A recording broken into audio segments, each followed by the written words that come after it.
Chapter 1. Villain system activating. Activation complete. Host detected. Binding in progress. Gu Junqing, who had been in a deep slumber, heard a mechanical synthesized voice that jolted him awake from the endless darkness. Ha, didn't I die? Gu Junqing was somewhat astonished. He looked around and found himself in an extravagantly decorated large room. The bed beneath him felt soft and comfortable, the chandelier overhead exuded luxury and grandeur, and the Persian rug on the floor hinted at its hefty price tag. Suddenly, Gu Junqing heard the same mechanical voice he had heard while unconscious. System binding complete. Distributing novel content. A flood of information surged into his mind, causing Gu Junqing to feel dizzy. It took him a while to gradually recover. Did I actually transmigrate into a cliché urban novel? Gu Junqing pinched the bridge of his nose, speechless. The transmitted information revealed that the world Gu Junqing had transmigrated into was a fusion of countless cliché urban novels. His role was the son of the head of the Gu family, the leading clan among the 4 great families of Luodu. This was the classic setup for a villain: an outstanding background, wealthy parents, and immense family fortune. While others transmigrated as protagonists,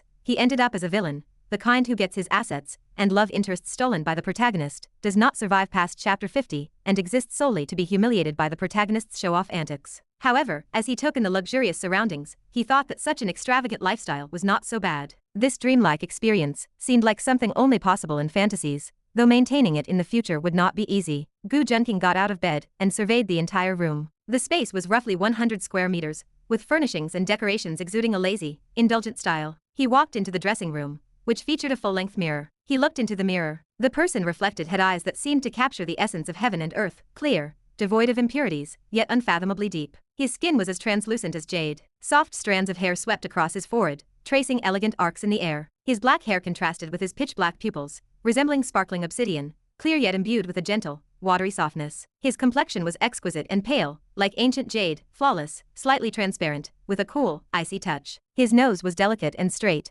and his face was as flawless as a crown jewel. White cuff links and a neatly pressed British-style pinstripe shirt showcased his meticulous demeanor, perfectly accentuating his well-proportioned figure. Standing at an ideal height, his body appeared slightly slender, clearly indicating a lack of regular exercise. Do handsome, wealthy guys like this still end up as simps nowadays? In his previous life, Gu Junqing had been nothing more than a diligent office worker, a man nearing 30 without a wife, with an ordinary appearance. His only hobby was reading novels, and he particularly enjoyed stories where the protagonist humiliated handsome, wealthy villains. Little did he expect that after collapsing from overwork and dying, he would end up in a world similar to his previous one, now playing the role of a handsome, wealthy villain. Ah, fate truly plays tricks on people. I wanted to be the chosen one, not the ultimate villain, damn it. Gu Junqing sighed helplessly. Transmission complete. Distributing the newbie package now. Will you claim it? The mechanical voice he had heard while unconscious echoed once more in his mind. Ha, is this the standard system for transmigrators? Gu Junqing murmured to himself. Claim it, Gu Junqing said calmly after composing himself. Newbie package distributed. 1 dose of physique enhancement potion. 1,000 villain points. Suddenly, a status panel appeared in his mind, startling Gu Junqing for a moment. He opened the panel to take a look. Host: Gu Junqing. Age: 18, adult. Combat power: 4, average person. 5, charm: 90. Villain luck: -100. Villain points: 1,000. Skills: advanced learning ability, intermediate piano skill, intermediate English skill, intermediate math ability. Items: none. The panel displayed various stats about Gu Junqing. A combat power of only 4. Was he really that weak? Gu Junqing clicked his tongue in disbelief. Still, it made sense. He was still in school, chauffeured to and from classes in luxury cars every day, with little to no exercise. However, thanks to his tall stature, handsome features, and privileged upbringing, his charm was undeniably higher than average. Whether it was his family background, looks, or academic performance, Gu Junqing was considered the school heartthrob, with countless girls secretly harboring crushes on him. System: can you explain in detail what villain points are used for? Gu Junqing asked curiously through his thoughts. This system is the ultimate villain system,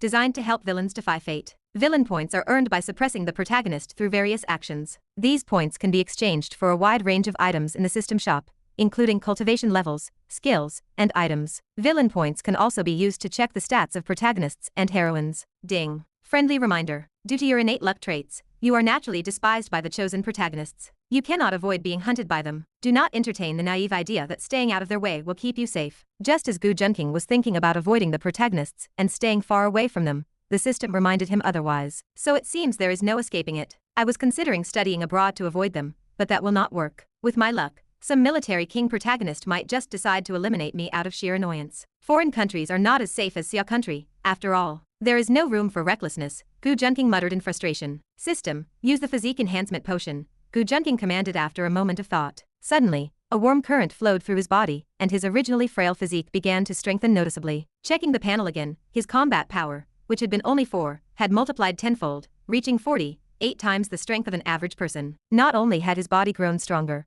but his spirit felt more vibrant as well. The gloomy aura typically associated with villains had diminished significantly. Gu Junqing carefully reflected on his current situation. He was currently studying at Tianlin High School. Tianlin High was arguably the best high school in all of Zhongling City, and Gu Junqing ranked among the top in both academic performance and family background, with few able to rival him. However, even such a perfect man, tall, rich, and handsome, could lose his head over a woman. His pursuit tactics were almost identical to those of a school bully from his past life. Not only did he act as if he owned the world, but his approach was also incredibly rigid. He not only forcefully tried to make the female lead his girlfriend, but also prevented other men from getting close to her. A high-caliber man like him was inexplicably fixated on Mirongwan, showing no interest in any other woman. Yet the female lead simply could not stand Gu Junqing. After being completely won over by the male lead, she shamelessly exploited Gu Junqing's affection, and even ended up causing his death. This rich young master's approach to chasing a girlfriend is way too rigid, even stiffer than my roommate from my past life who had been dead for 3 days. He does not even know how to use a little strategy, Gu Junqing sighed, rubbing his forehead. But now that I'm here, I will finish what you could not accomplish, Gu Junqing sneered. The information transmitted by the All-World's villain system had already made him aware of just how tragic this villain's future would be. It resonated with him so deeply that his heart filled with disdain and hatred for those self-righteous protagonists. Chapter 2. Suddenly, there was a knock on the door. Young master, it's time. You should head to school now, the maid said from outside. Gu Junqing stepped out of his room and looked at the maid. She had a round, delicate face with pitch-black eyes, rosy cheeks, and an aura of youthful vitality. Around 22 or 23 years old, her skin was fairer than snow, her features as exquisite as a painting, truly a stunning beauty. Young master, the master and madam are waiting downstairs for you to join them for breakfast. The maid bowed slightly. Gu Junqing smiled. All right, I'll be right down. The maid was momentarily stunned. The young master had actually smiled at her. Although Gu Junqing was never outright cold to the servants, he usually kept a stern expression. Now, with a smile, he looked even more handsome than usual. The maid blushed, clearly annoyed at herself for being so captivated by him. Gu Junqing entered the elevator and descended to the ground floor. He saw his parents sitting at the table, waiting for him to join them for the meal. Gu Junqing's parents from his previous life had passed away early, so his memories of them were distant. But he had come to terms with it. Since he had arrived in this world, he would live this new life to the fullest. He would protect this family and the parents who loved him deeply. Master Gu, do we need to send someone to invite you for every meal? Xie Ying, Gu Junqing's mother, teased. Gu Junqing replied helplessly, Mother, you jest. No matter how noble I am, I could never compare to you. All right, let's eat first. Gu Junqing, his father, said with a hint of complexity in his tone. In front of his father, Gu Junqing could only nod obediently. In Gu Junqing's memory, his parents had spent little time with him due to their busy careers, which made them feel deeply guilty. This guilt gradually turned into indulgence. They tried to satisfy his every desire, but this led to his arrogance and willfulness. It also caused Gu Junqing's parents to later involve the entire Gu family, and even the Xie family, his mother's side, in a conflict with the protagonist. Of course, this was typical in a villain's family. Otherwise, if the elders were to say, Stop, you unfilial child. How dare you harm others? I'll break your legs. After the villain used the family to suppress the protagonist, what would be the point of the story? However, many popular authors nowadays were moving away from such clichés and instead preferred to write about villains being redeemed. This was likely because readers had grown tired of stories with clear-cut good and evil. After all, some villains were, in a way, more righteous than the heroes. For example, the moon worship cult leader from the Legend of Sword and Fairy said, I just wanted to prove the earth is round, and they attacked me. I'm full. I'm off to school. After finishing his meal, Gu Junqing wiped his mouth, bid farewell to his parents, and got into the pagani his family had bought specifically for his daily commute. Tianlin High School was the best high school in all of Luodu. Even nationwide, it ranked among the top 3. Its students were the best in Luodu, and students from neighboring provinces also flocked to attend. The students on the road bustled with energy and vitality, making many working adults feel a sense of loss and nostalgia. Time is like a straight line, without a beginning or an end. People can only move forward, unable to turn back, so they should cherish the life they have now. At that moment, a pagani drove in from the intersection. The surrounding vehicles quickly made way, scrambling to avoid it. After driving the pagani onto campus, Gu Junqing parked at the entrance. With his long legs stepping out, he headed toward the teaching building. In the prime of his youth, coupled with his tall, straight figure and handsome face, he could not help but captivate many female students. They flocked to the balconies, their eyes following his every move. The gazes, along with the chattering voices of numerous young girls, not only made Gu Junqing somewhat intoxicated, but also caused his steps to grow lighter. After all, he had never experienced such a scene in his previous life. Overwhelmed with excitement, Gu Junqing impulsively blew a kiss toward the girls watching from the teaching building, sending the entire building into a frenzy of screams and shouts of his name. I got carried away, way too carried away. I don't want to end up like the hottest high school student in ultimate class. I'm supposed to be the villainous rich, handsome guy, Gu Junqing thought, so embarrassed he felt like he could dig a 3-bedroom apartment with his toes. He lowered his head, covering his forehead in silent frustration. But it was true. Gu Junqing was not just exceptionally good-looking.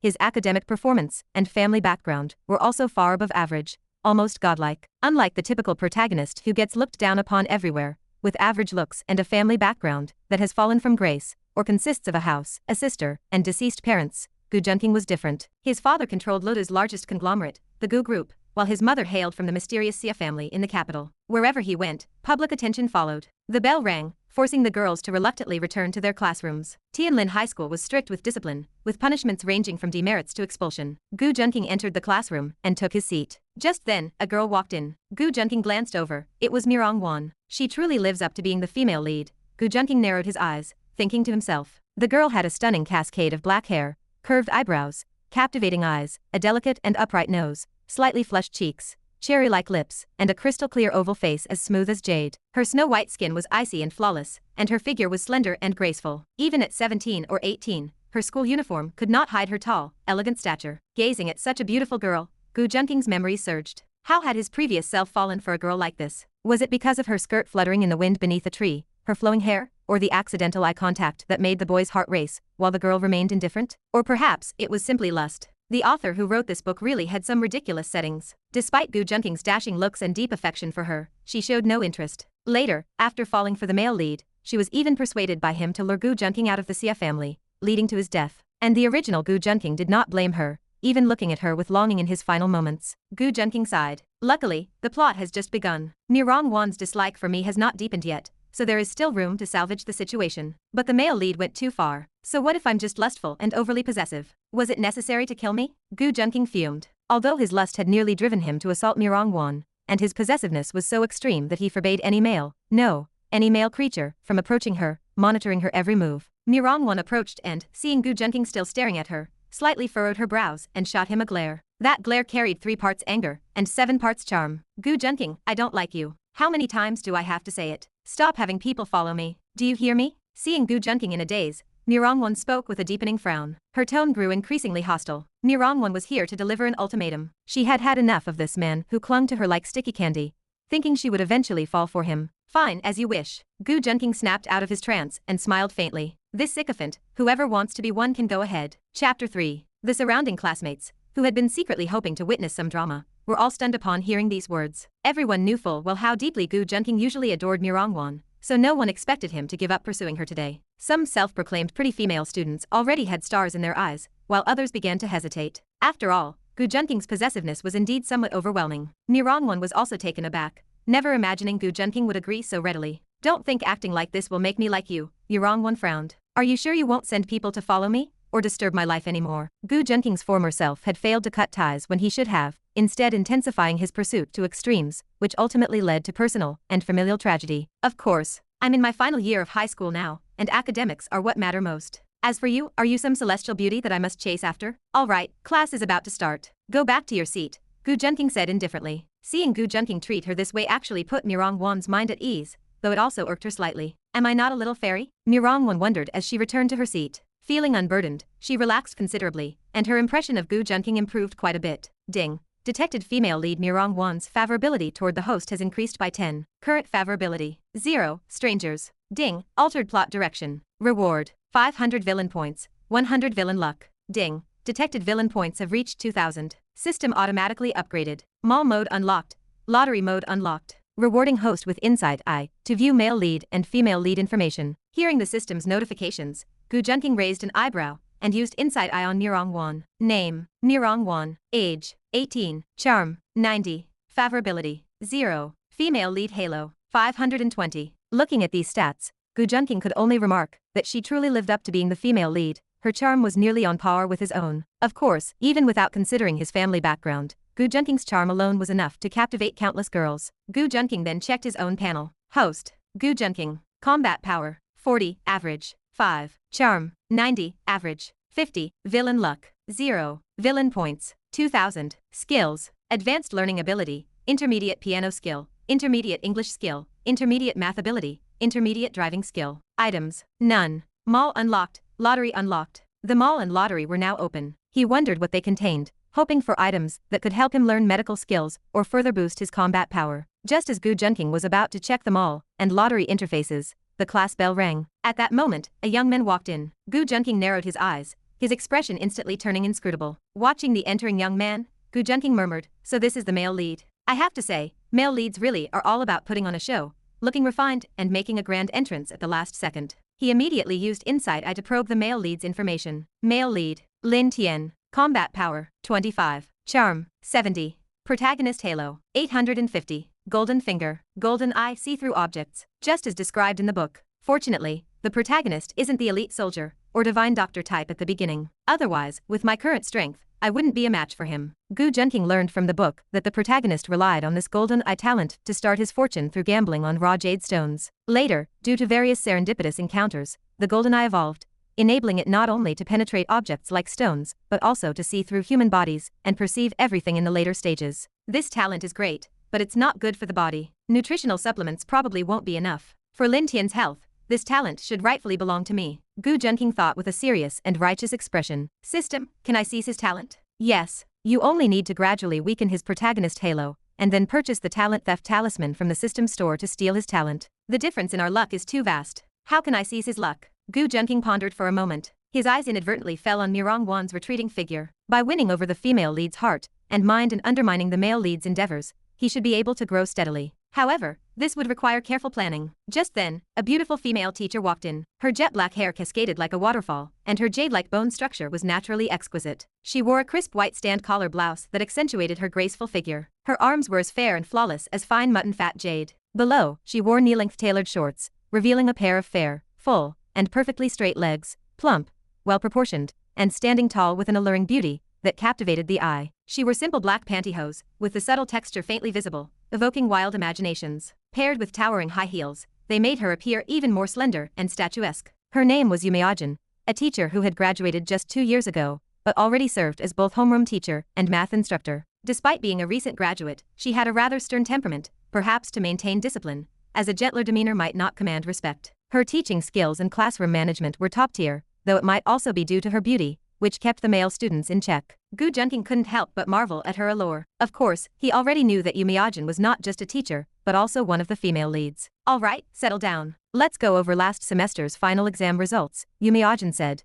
tapping the desk and picking up the score sheet. "Class first, grade first, still our Gu Junqing. Class second, grade second, still our Mirong Wan. Let's give them a round of applause." She led the clapping herself. The class wasn't surprised by these rankings, as these two academic elites had long dominated the top spots. When Mirong Wan heard she was second in the class again, she shot a glare at Gu Junqing, who was baffled by her reaction. But when the teacher announced the 10th place in the class and called out Lin Tian's name, everyone gasped in disbelief. Lin Tian had always been last in the class, even ranking at the bottom of the entire grade. How could he suddenly jump to 10th place? Even Yumiajin paused in thought and asked Lin Tian, "How did you achieve this result?" Lin Tian rose to his feet unhurriedly, a smug smile spreading across his face. "Teacher, over the past few months, I've finally realized the importance of studying. That's why I've been burning the midnight oil every day, which allowed me to achieve these results." Although many classmates remained skeptical, they couldn't help but view him in a new light. Yumiajin smiled warmly. "Very good. Keep up the effort. You have the potential to get into an excellent university." One had to admit the sheer power of the protagonist halo. Even such a flimsy, full of holes excuse could easily make others believe it. Gu Junqing scoffed inwardly. He just used his golden eyes to copy from others, didn't he?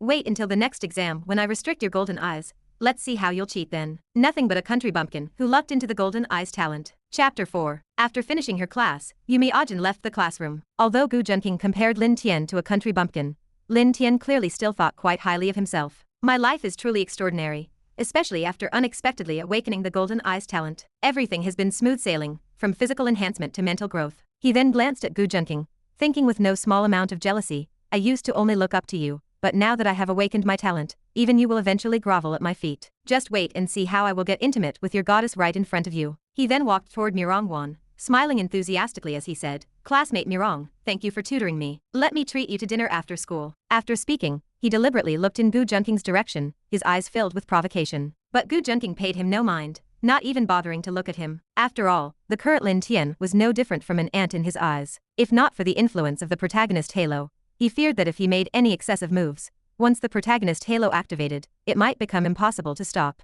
Years of novel reading experience told him that once the protagonist defeated their first boss, their power would advance by leaps and bounds. Therefore, he absolutely could not give the protagonist any chance to turn the tables. Every step needed careful planning without the slightest error. Lin Tian stood smiling as he waited for Mirong Wan's reply. Looking at her beautiful face before him, he felt a faint thrill of pleasure. Move aside. Don't block my way. You are affecting my problem solving. That was just the teacher's instruction, and has nothing to do with you, Mirong Wan said coldly. After her confrontation with Gu Junqing, Mirong Wan had gotten the answer she wanted. There was no need for her to cause more trouble and risk provoking Gu Junqing again, leading to another domineering CEO traps, is little wife scenario. In the original story, the reason Gu Junqing earned Mirong Wan's dislike was not just because of such behavior. More importantly, she was nearly forced by Gu Junqing, and was accidentally rescued by Lin Tian, which led to her developing faint feelings for him. Otherwise, Mirong Wan would not have looked twice at Lin Tian. Actually, Mirong Wan had initially felt some goodwill toward Gu Junqing as well. After all, he was like a godlike existence in young people's hearts,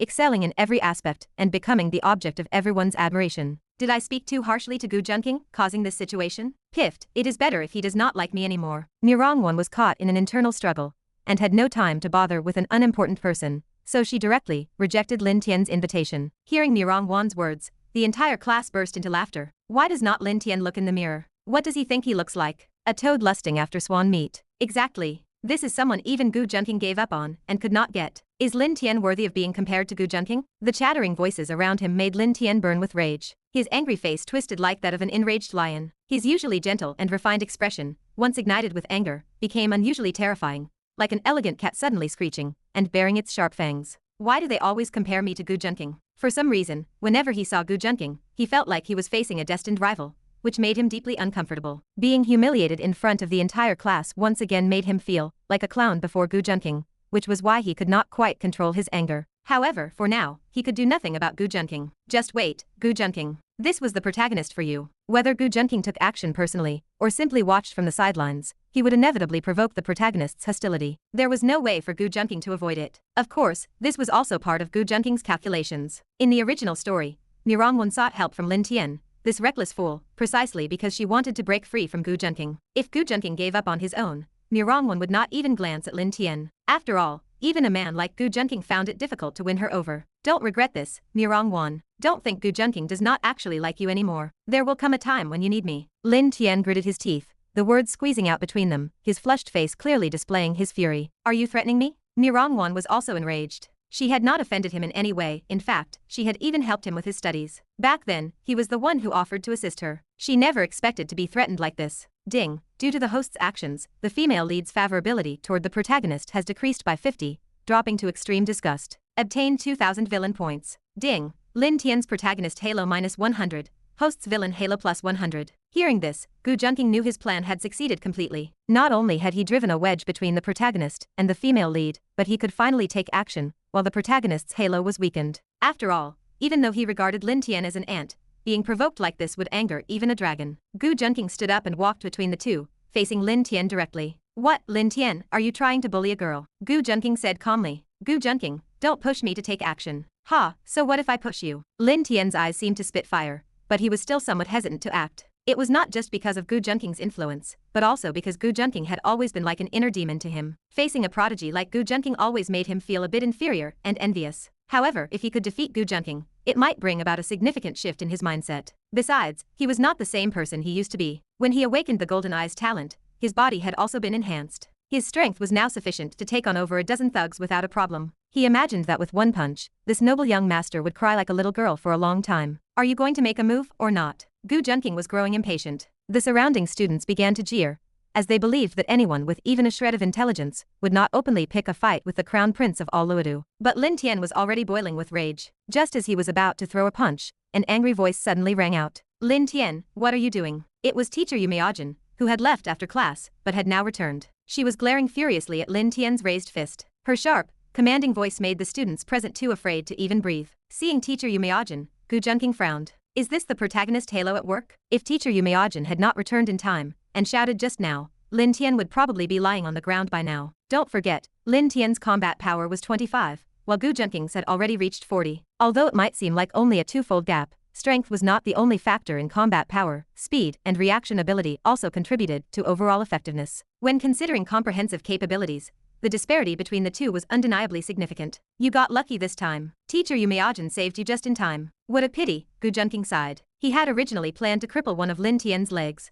though which one remained uncertain. Of course, even without crippling Lin Tian, the punishment would be severe enough to make him suffer. Attempting to assault someone publicly, especially someone like Gu Junqing, was not something an ordinary person could withstand. Let's first see how the school handles this matter. Chapter 5. Yumeajin stormed over furiously. Pointing angrily at Lin Tian, she demanded, "What happened?" Though her words were directed at Lin Tian, her eyes kept darting toward Gu Junqing. After all, in her impression, Lin Tian did not seem like the type to actively stir up trouble. The surrounding classmates quickly explained what had just transpired. Bullying a female classmate, and when Gu Junqing spoke up, you wanted to hit him. Yumeajin's expression gradually turned disappointed as she looked at Lin Tian. Ding. Reduced female lead Yumeajin's favorability toward Lin Tian by -10. Now at 0. Strangers. She silently blamed herself for not really understanding him, yet choosing to believe in Lin Tian's character from the start. She did not realize this was the power of the protagonist halo, where female leads would naturally be drawn to the male lead, and vice versa. If the female leads were compared to meat buns, then the male lead was like a dog drooling at their scent.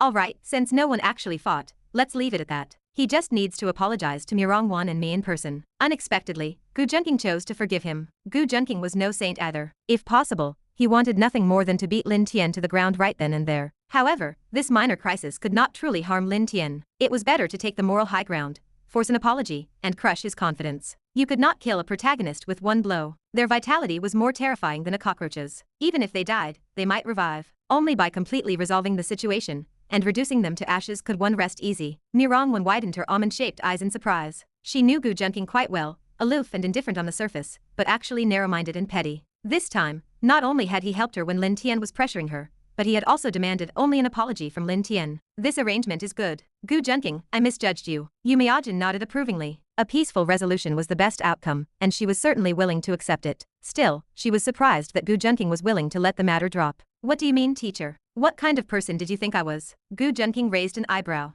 Yumeajin's face flushed slightly. She had accidentally spoken her thoughts aloud. She quickly composed herself and sternly addressed Lin Tian. Lin Tian, did you hear that? Go apologize to Mirongwan. Lin Tian was seething with frustration. He had been about to throw a punch when he was stopped, and now not only did he have to humbly apologize, but he also had to lose face in front of Gu Junqing. Yet he had no choice. Having calmed down, he now realized who he was dealing with, the Crown Prince of Loeta City. Crossing him would bring nothing but trouble. Since there was a way to save face, and Gu Junqing was not pursuing the matter further, he was willing to lower his head this once. Lin Tian bowed slightly to Mirongwan. Mirongwan, I'm sorry. I shouldn't have threatened you. And me. Gu Junqing sneered. Lin Tian clenched his fists. I'm sorry. Though his voice was calm, his trembling body betrayed the immense restraint he was exercising. To him, apologizing to Gu Junqing was clearly an unbearable ordeal. See, this was the protagonist. When others made mistakes, he could ruin their lives. When the protagonist himself made a mistake, even apologizing was intolerable. All right, everyone disperse. The next class is about to start. Yumeajin was clearly extremely satisfied with the peaceful resolution. After all, they were in their final year of high school.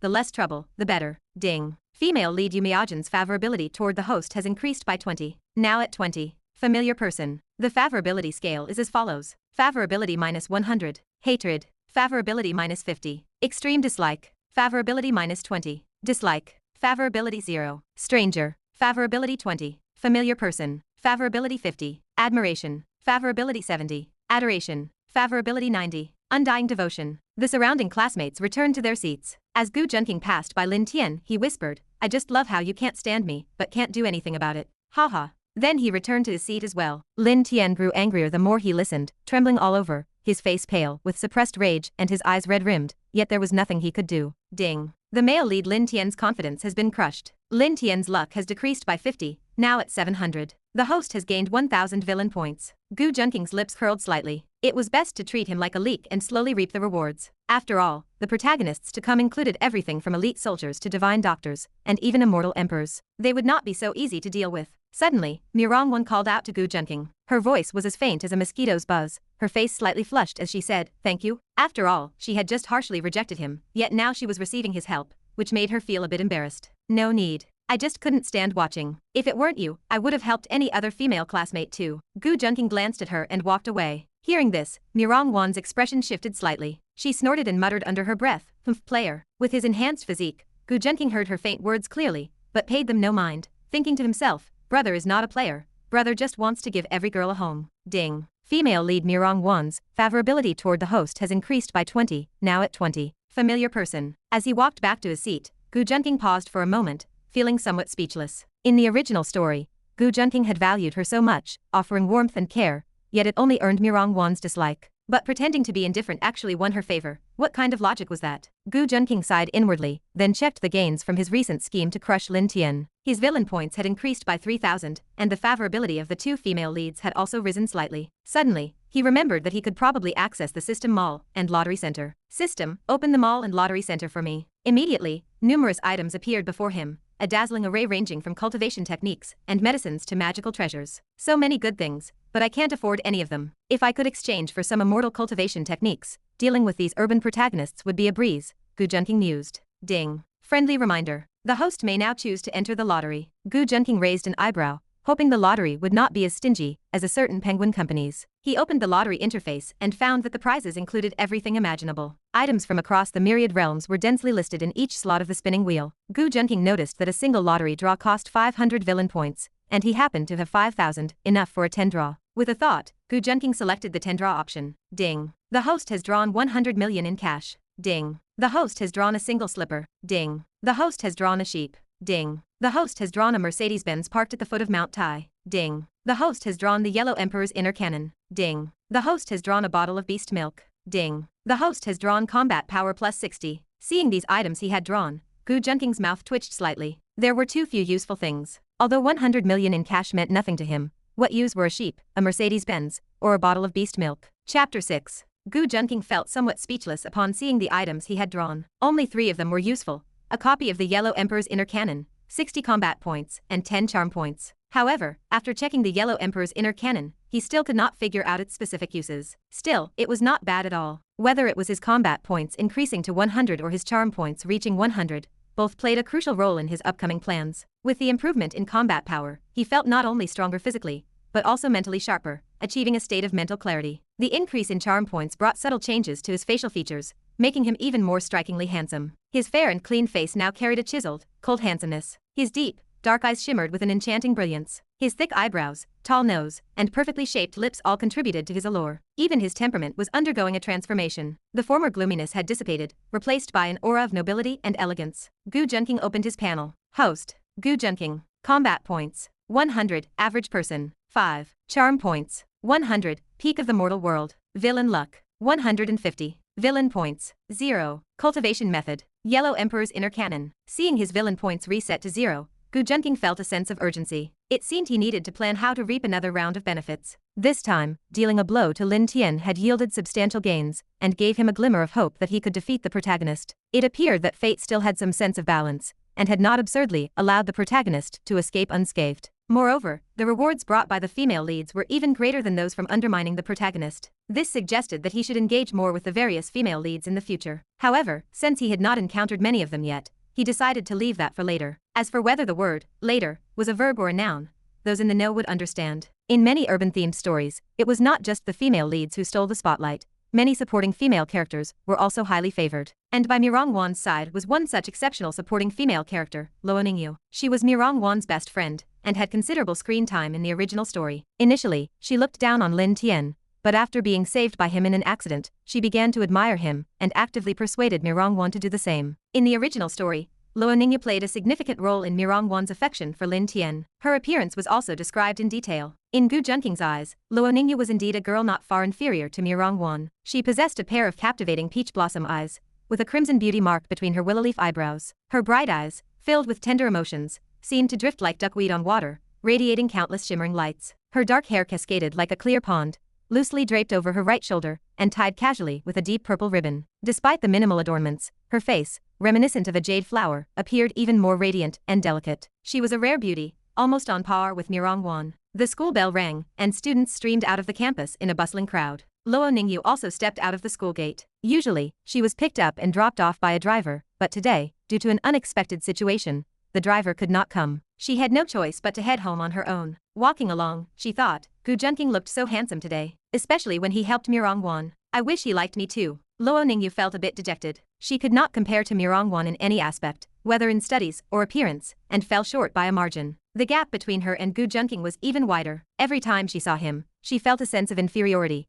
believing she was not good enough for him. Gu Junqing was following Luo Ningyu from behind. According to the original story, Luo Ningyu would be rescued by Lin Tian today, sparking a connection that would gradually draw her closer to Lin Tian. Now was the perfect opportunity for him to swoop in and save Luo Ningyu before Lin Tian could. As he followed, he spotted 3 thugs whose eyes lit up at the sight of Luo Ningyu. Gu Junqing did not step in immediately because hope gained at the darkest moment of despair is the most precious. But this girl Luo Ningyu is quite clever. She knows to run faster. Gu Junqing chuckled lightly. Luo Ningyu clearly noticed someone following her. She quickened her pace, trying to head toward a crowded area, her fingers tightening around her phone as she prepared to make a call. However, her speed was no match for the 3 men. Just as she was about to exit the alley, she was cornered inside, and her phone was snatched away by one of the tall men. The leader, sporting a flashy hairstyle and a heavily powdered face, whistled and teased Luo Ningyu. Hey girl, why run so fast? Come on, give us a smile. Luo Ningyu scanned her surroundings, no pedestrians in sight, her only lifeline, her phone, taken, and no weapon to be found. She felt utterly helpless. After all, she was just a pitiful high school girl. Just as despair began to set in, Gu Junqing appeared.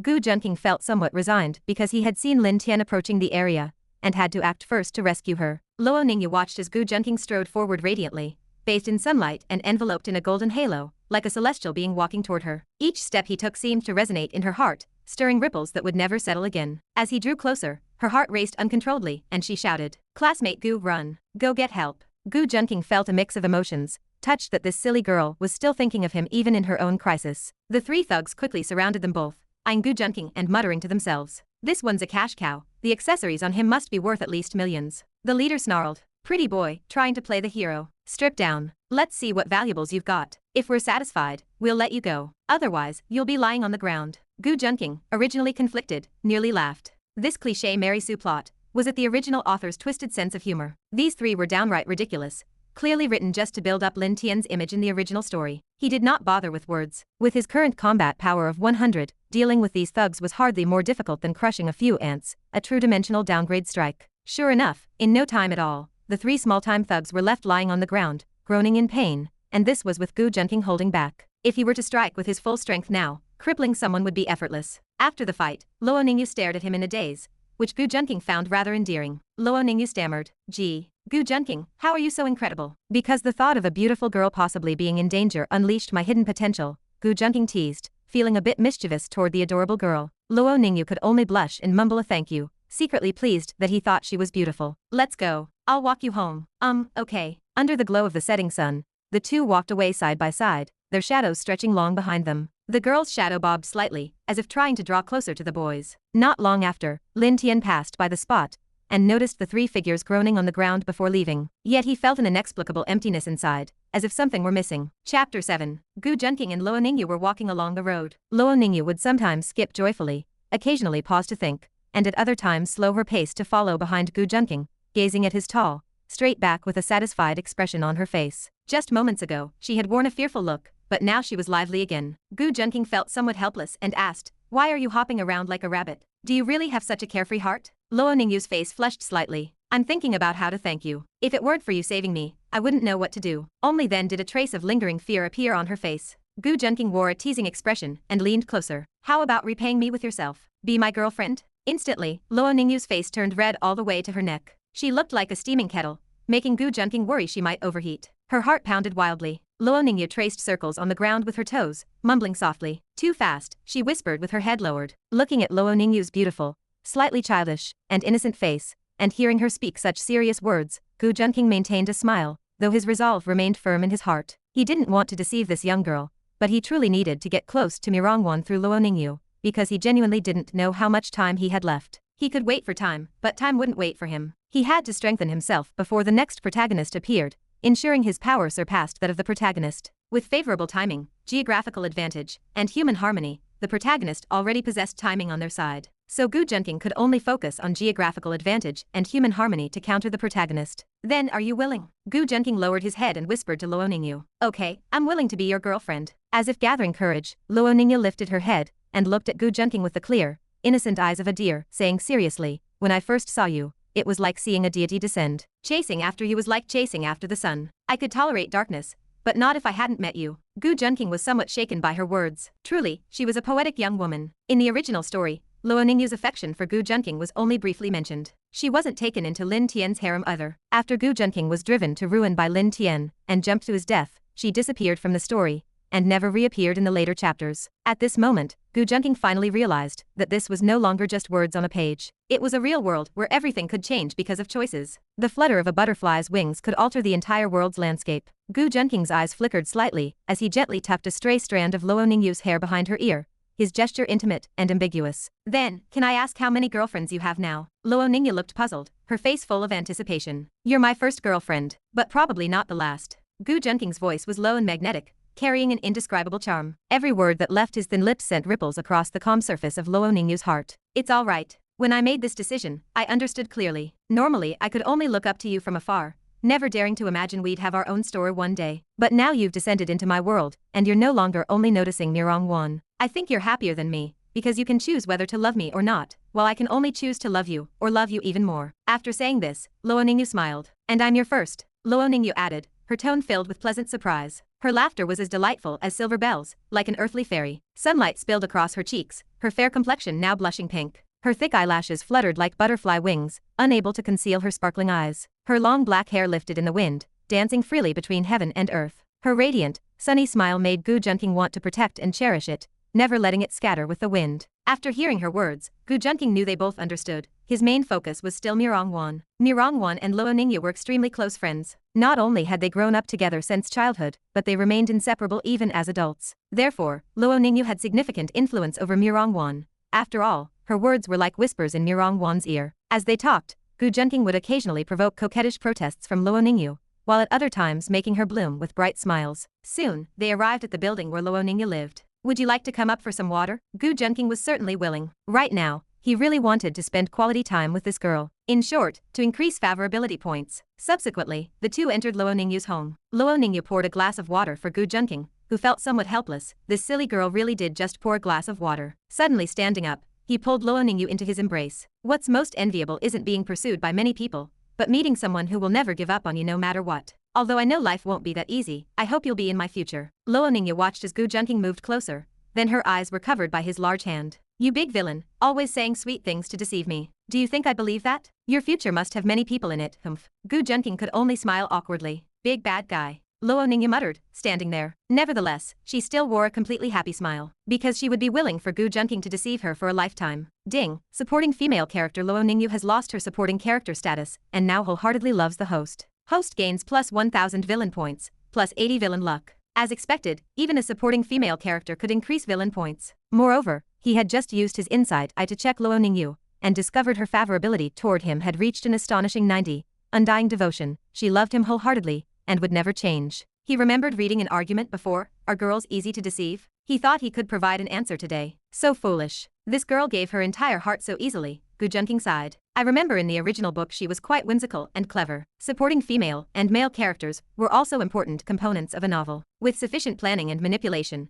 they could be transformed into his own assets. He checked his attribute panel. Host Gu Junqing. Combat power 100, average person 5. Charm value 100, average person 50. Peak mortal level. Great villain luck 230. Villain points 1000. Gu Junqing silently called out, System. Check the price of the heaven-stealing talisman in the shop. Ding, heaven-stealing talisman price 20,000 villain points. 20,000? That much? Looks like I need to work harder. For now, I'll save up my villain points for draws. Gu Junqing felt somewhat speechless. Saving up to exchange for it now was truly not cost-effective. Currently, Lin Tian's protagonist luck was still significantly higher than his great villain luck, making it difficult for him to take action against him. Firstly, he feared backlash from targeting the protagonist, and secondly, he worried that the protagonist would become even stronger after facing a crisis. He needed to keep suppressing Lin Tian, this cash crop, to grow faster himself, wait for him to mature before harvesting. As he pondered, the car Gu Junqing had called for arrived. The driver asked, Young master, are we heading home? Yes, let's go. Time to see my parents. Chapter 8. After returning home,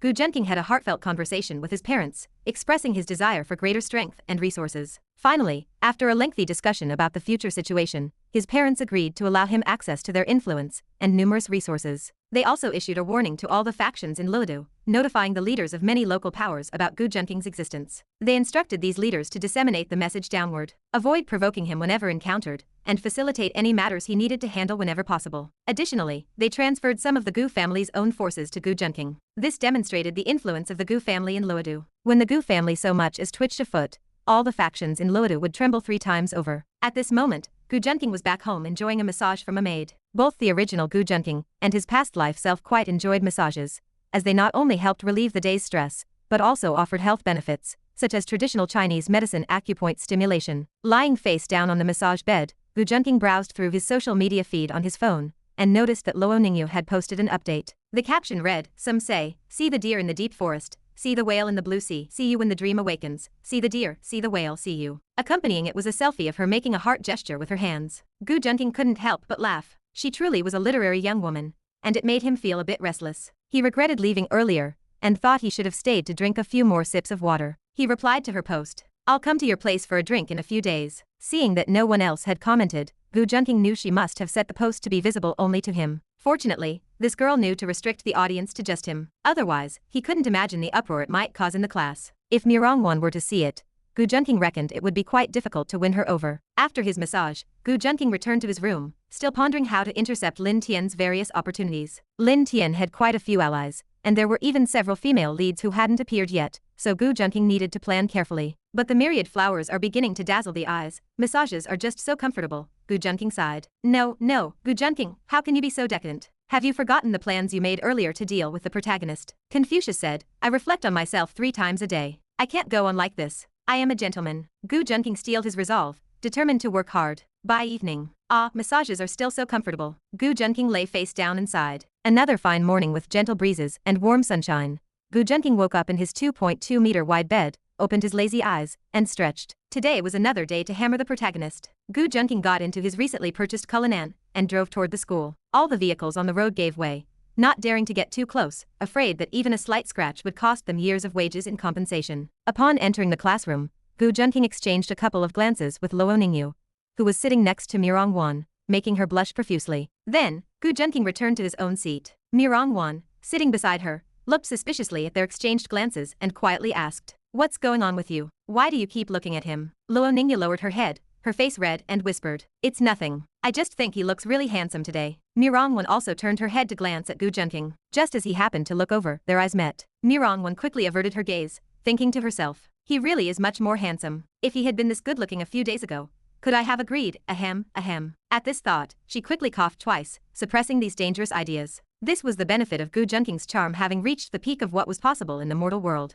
Just then, Luo Ningyu turned to her and recounted the events of the previous day, emphasizing how she had nearly been surrounded by 3 burly men, trapped between them, and the bravery of Gu Junqing, who single-handedly rescued her and considerately escorted her to her doorstep. However, she omitted the fact that she and Gu Junqing had become a couple, and that he had gone into her home for a drink. Luo Ningyu's vivid and thrilling description made Mirongwon extremely worried, while also filling her with gratitude for Gu Junqing's timely intervention. "It's a good thing he showed up to save you. Otherwise you," Mirongwon said, her voice trembling as she hugged Luo Ningyu tightly. Her words made Luo Ningyu feel lingering fear, while also deepening her affection for Gu Junqing. "Actually, he's a good person. Although he can be a bit chauvinistic, it's only to protect you. Later, come with me to thank him properly, and don't hold any more grudges against him," Luo Ningyu said, holding Mirongwon and patting her shoulder. By this point, Mirongwon harbored no resentment towards Gu Junqing. Not only had he helped her, but he had also saved her best friend. She felt gratitude was due to him. However, she still felt a bit embarrassed. After all, she had been quite firm yesterday, forbidding him to come near, and then finding herself wanting to approach him, turning Gu Junqing,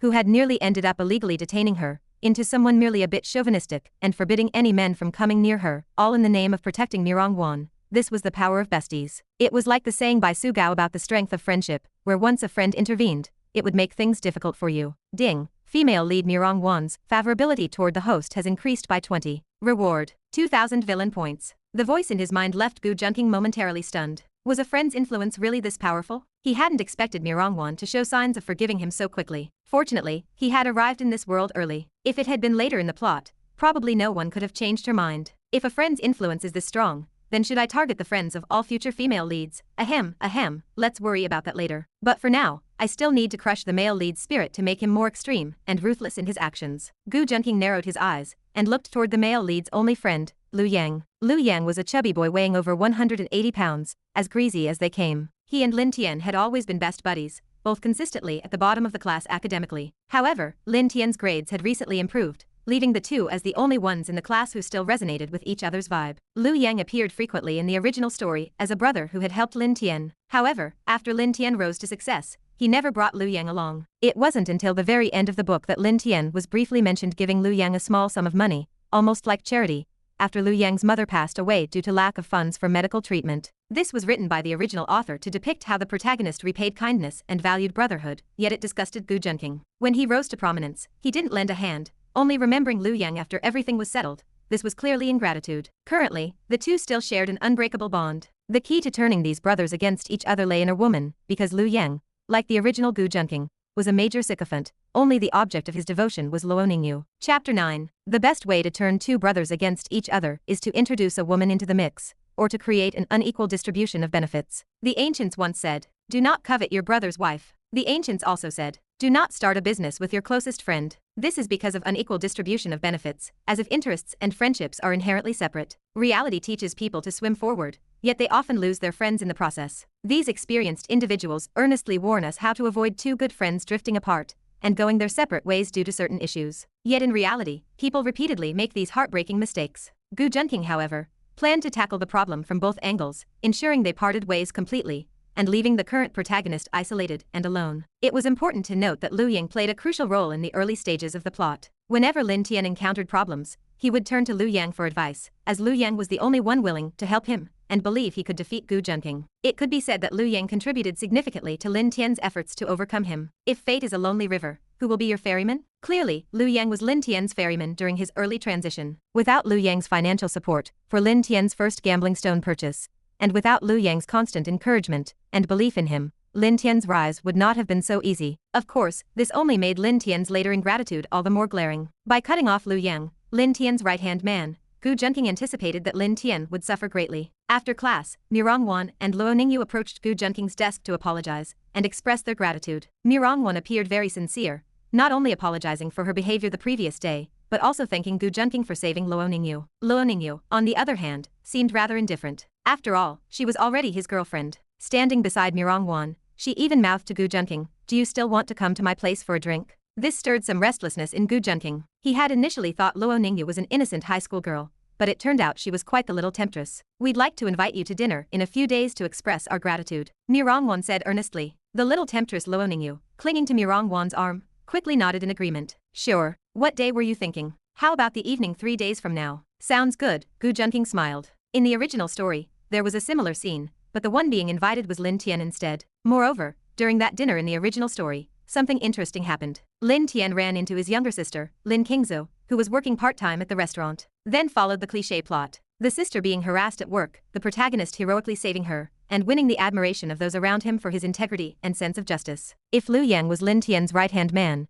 then his sister Lin Qingzhou was the most important person to him at this time. Having lost their parents early, the two siblings had relied on each other since childhood. However, in order to attend Tianlin High School, Lin Tian had spent a large sum of their parents' savings, leaving the household finances strained. As a result, his sister had to take on part-time jobs to help make ends meet. While it was true that one should strive for higher goals, Lin Tian achieved this at the cost of his sister's sacrifices. Astonishingly, he accepted this arrangement without qualms, and even occasionally entertained inappropriate thoughts about his sister, Lin Qingzhou. Of course, there are clichés in novels, where the protagonist's sister is eventually revealed to have no blood relation to him. But it was important to note that this had not yet been discovered, which further highlighted how hypocritical and disgusting Lin Tian truly was. The book portrayed Lin Tian as righteous and noble, but everything depended on perspective. Then it's settled. Mirongwan couldn't help but cover her mouth and laugh, her dreamy eyes curving like crescent moons. Mirongwan reached out to seal the agreement with Gu Junqing, who also extended his hand to clasp hers. Gu Junqing felt only a soft, delicate sensation as her small,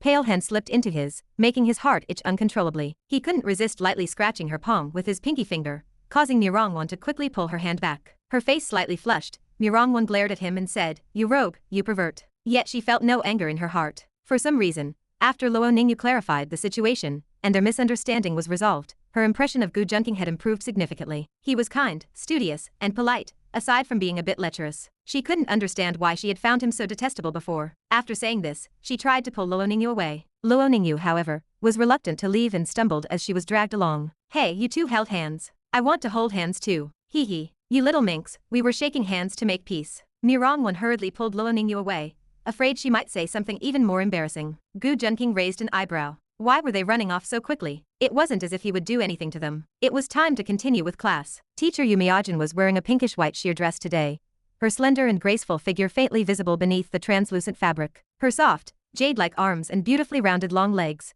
paired with her flawless ice-like complexion, had made many male students feel their noses grow warm over the past few classes. The boys could only remind their little brothers that they were not destined for such beauty. Finally, school ended. Only after watching teacher Yumiajin leave the classroom did the silent room begin to stir. At last, one male student's nose betrayed him, dripping with unworthy red drool. The surrounding boys cast him disdainful glances, but still walked out of the classroom with their heads held high. Don't lower your head, or the drool will fall. Lin Tian swallowed his saliva, thinking of catching up to Yumiajin under the pretense of asking a question to get closer to her. However, he noticed that Gu Junqing had already caught up to her, and was walking side by side with her, chatting and laughing. Lin Tian's expression darkened. Wasn't he supposed to be the protagonist? Shouldn't all the women be drawn to him? But seeing the two of them laughing and talking so intimately left no room for him to interrupt. He could only shake his head and leave the classroom, planning to use the money he had just borrowed from Lu Yang to find a way to make a fortune. After all, with his golden eyes, it shouldn't be hard to find a method to get rich. He didn't notice the flicker in Lu Yang's eyes as he watched him leave. Lu Yang was starting to regret lending Lin Tian tens of thousands of yuan. In the past few days, his father's company had gone bankrupt, and his mother,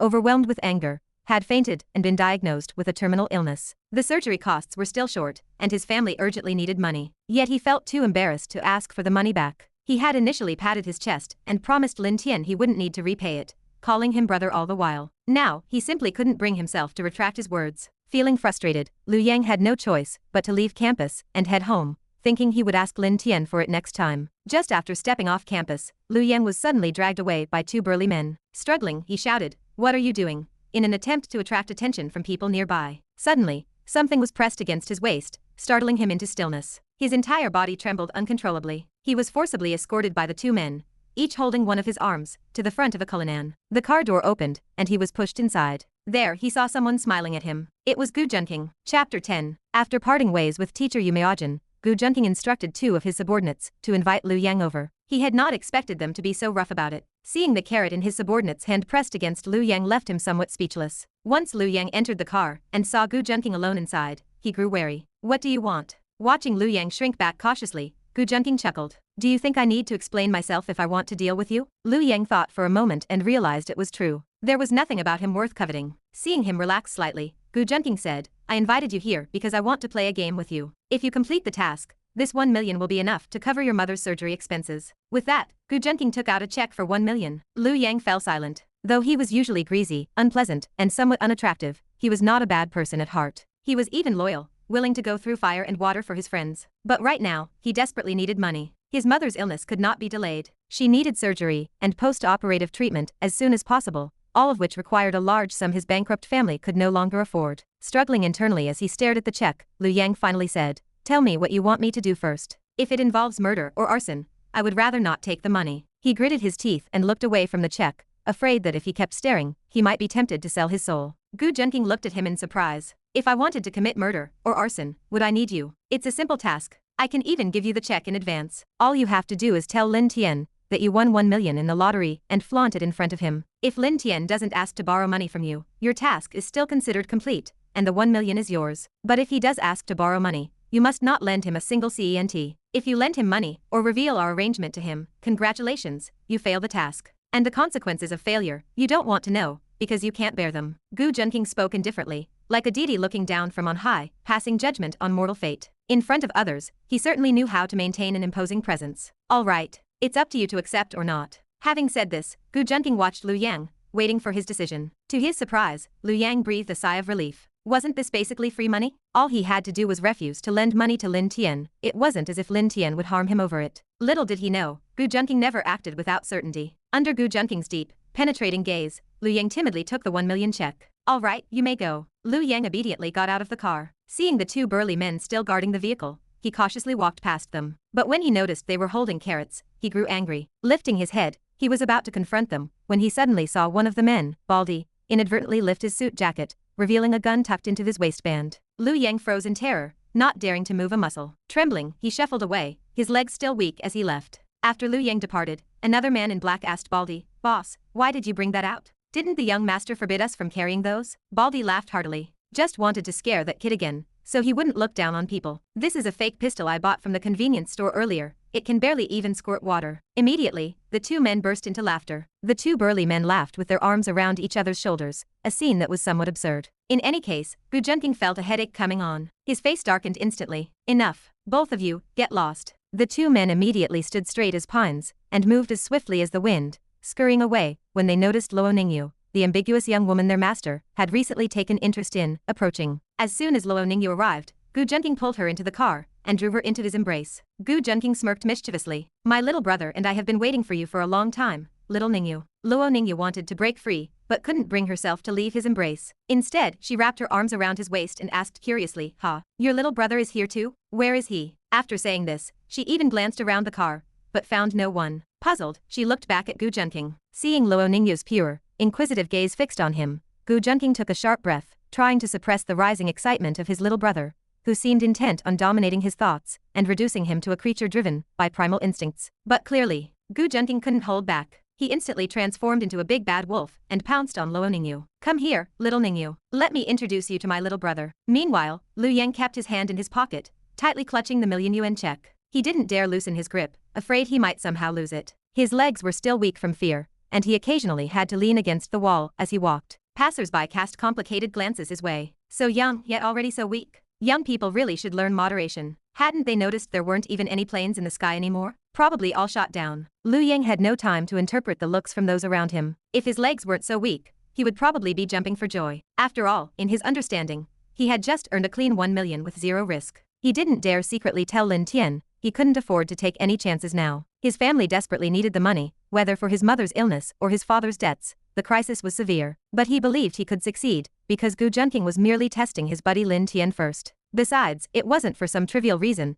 that he couldn't lend Lin Tian money. If he explained that he needed it for his mother's treatment, surely Lin Tian would understand. Moreover, he had lent money to Lin Tian so many times already, he had done more than enough without asking for anything in return. This time, he simply needed the money for his mother's treatment. Lin Tian probably wouldn't hold a grudge. Thinking this, Lu Yang felt even happier. First, his mother finally had money for treatment, so his father no longer had to run around borrowing money, which had caused his mother to cry daily, and even contemplate suicide to avoid burdening the family further. Second, he no longer had to swallow his pride and ask Lin Tian to repay the money he had previously borrowed. With this double blessing, he even felt like thanking Gu Junqing properly. If it weren't for Gu Junqing constantly opposing his buddy Lin Tian, he might have even wanted to enshrine him on a plaque. What a great guy. Lu Yang sighed with emotion. But Lu Yang was thinking too simply. He didn't realize that whether it was wealth tempting the heart, kindness breeding resentment, or plain jealousy, any of these could twist Lin Tian's mindset. After all, Lin Tian was still in the early stages of the story, and hadn't experienced much. He remained quite interested in money. If it were the later Lin Tian, he would have said, "I've never touched money. I have no interest in money." Chapter 11. At this moment, inside Gu Junqing's car. "Little Ningyu, don't be afraid.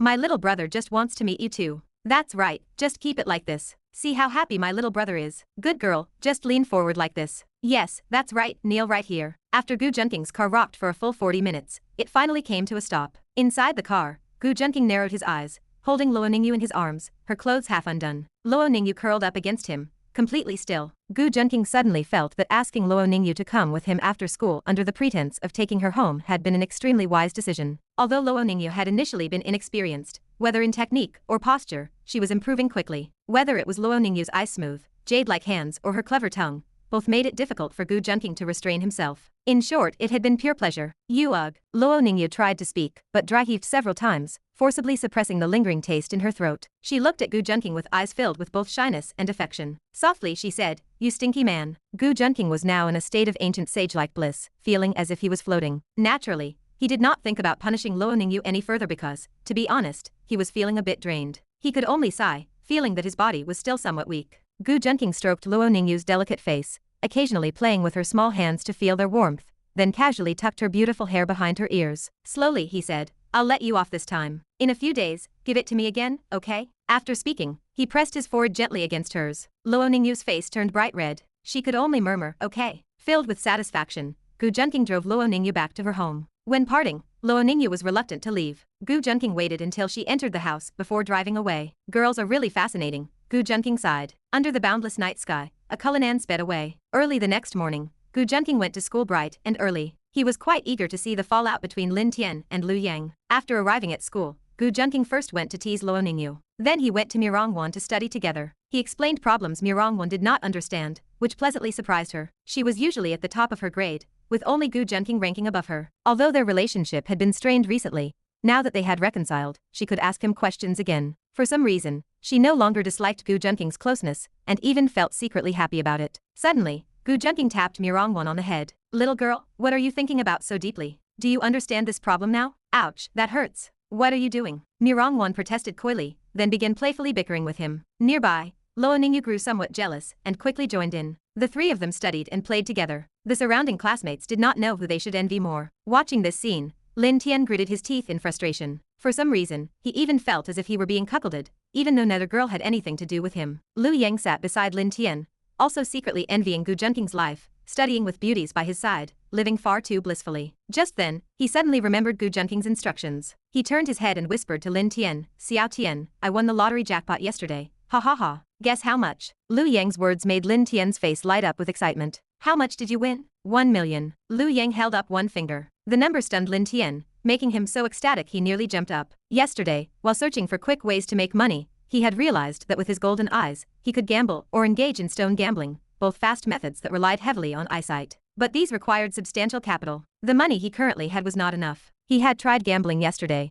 but could not win much due to limited funds, and he did not dare keep winning for fear of being accused of cheating. Moreover, without backing, he worried he might not leave the casino safely if he won too consistently. But with sufficient capital, he could make one big move, earn a large sum, and leave. After all, gambling was not something to rely on long term. It easily led to trouble. Brother Lu, could you lend me some money? I'll pay you back in a few days, Lin Tian said earnestly, though envy flickered in his eyes. After all, 1 million was enough to tempt anyone. Brother Lin, did I not just lend you tens of thousands a few days ago? Why do you need to borrow again? What do you plan to do? Lu Yang grew nervous because, just as Gu Junqing had predicted, Lin Tian was indeed asking to borrow money. He also felt a creeping dread toward Gu Junqing's ability to manipulate people, as if everything were unfolding exactly as Gu Junqing had foreseen. It was like a giant hen plucking the strings of fate at will. Nothing could escape Gu Junqing's grasp. His expression darkened slightly, though Lin Tian did not notice. Brother Lu, I need the money for gambling. Just lend me a little, not too much. 500,000 will do. Lend it to me for 10 days, and I'll pay back 1 million. Lin Tian said generously. Lu Yang could only use the excuse he had prepared the day before. This money is for saving my mother. I cannot lend you a single cent. Sorry, Brother Linear. Seeing Lu Yang remain unmoved even after he promised to double the repayment,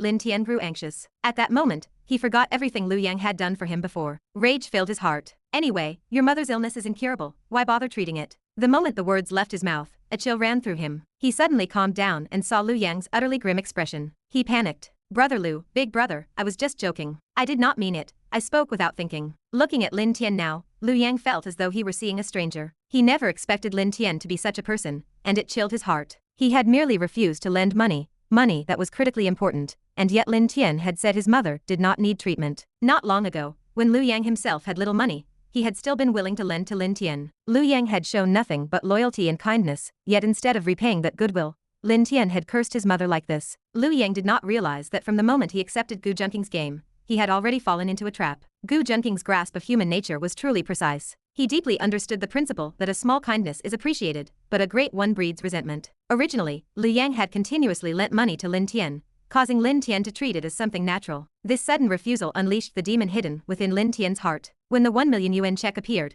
Lin Tian's jealousy had already taken root, waiting only for a trigger to bring it to the surface. It was clear that Gu Junqing had won this game. He exploited Lin Tian's desperate desire to turn the tables, knowing that with this money as capital, Lin Tian could rise rapidly, but Lu Yang would never lend it to him. Gu Junqing had calculated everything in advance. Chapter 12. Lu Yang finally understood the meaning behind Gu Junqing's actions. He wanted to drive a wedge between me and Lin Tian, and he succeeded. Speaking to Lin Tian in an extremely cold tone, he said, "We're no longer brothers, and the tens of thousands I lent you, consider it money thrown to the dogs." Lin Tian was also angry, because he felt Lu Yang didn't treat him as a brother. It wasn't as if he wouldn't repay the money, and he didn't want to miss this opportunity to turn the tables on Gu Junqing. For some reason, he felt an intense disgust toward Gu Junqing. Seeing Mirong Wan, whom he liked, Playfully and sweetly interacting with Gu Junqing made his heart feel as if it were being scratched by cat claws, unbearably uncomfortable. Brother Lu, I really didn't mean it. How about I slap myself twice as an apology? Lin Tian said anxiously, even suggesting he would hit himself. For a protagonist, this was practically unimaginable. It showed just how much pressure Gu Junqing was placing on him. Lin Tian was willing to do anything to defeat Gu Junqing.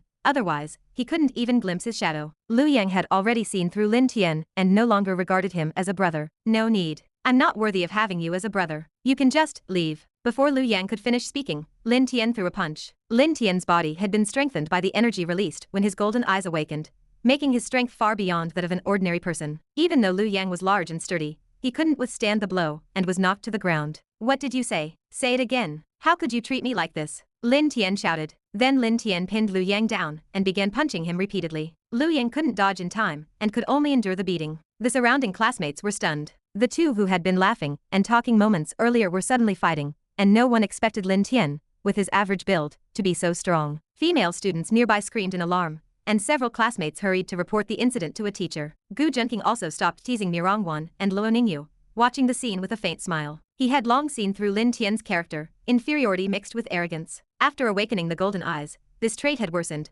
making him intolerant of any defiance. Even Gu Junqing hadn't expected Lin Tian to go so far as to attack Lu Yang, who had treated him like an older brother and helped him repeatedly. Truly, a ruthless protagonist. Mirongwan and Luo Ningyu both looked at the fighting pair with disgust. Mirongwan glanced at Gu Junqing again, comparing the two, and felt that Gu Junqing was far superior. She couldn't understand why she had ever felt any fondness for Lin Tian. Since their last conflict, she had felt nothing but disgust toward him. Ding. Host successfully schemed to turn protagonist Lin Tian and supporting character Lu Yang against each other. Reward: 2,000 villain points.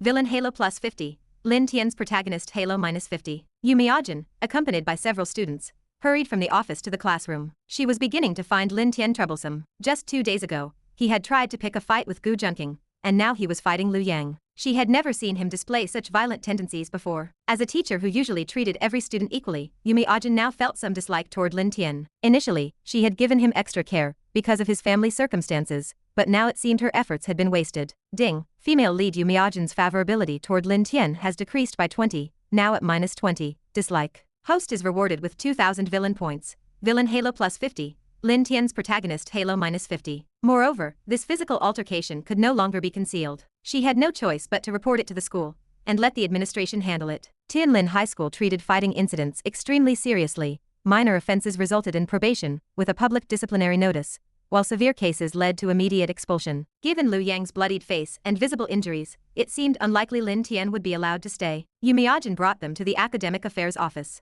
Gu Junqing followed, wanting to see how the school would handle the situation. The reason he had only forced Lin Tian to apologize previously was that he knew that without an actual fight, the consequences would be minimal. But now that punches had been thrown, he refused to believe Lin Tian would escape unscathed. If nothing else happened, it would at least allow him to identify Lin Tian's backer within the school. Gu Junqing narrowed his eyes. The fight between Lin Tian and Lu Yang soon reached the Academic Affairs Office. The head of the office was a stern middle-aged man whose mere presence inspired fear among the students. It seemed every generation of students feared the Academic Affairs Director. The director scowled as he interrogated the two, demanding to know why they had fought. However, Lin Tian couldn't admit he attacked Lu Yang because of a refused loan, and Lu Yang didn't want to reveal that Gu Junqing had given him 1 million. So both insisted it had been a personal conflict. Their evasiveness and refusal to admit fault only infuriated the director further. Tianlin High School had always maintained an excellent academic reputation throughout Lotus City. A single fight could easily tarnish the school's image. Gu Junqing watched as the director grew increasingly angry,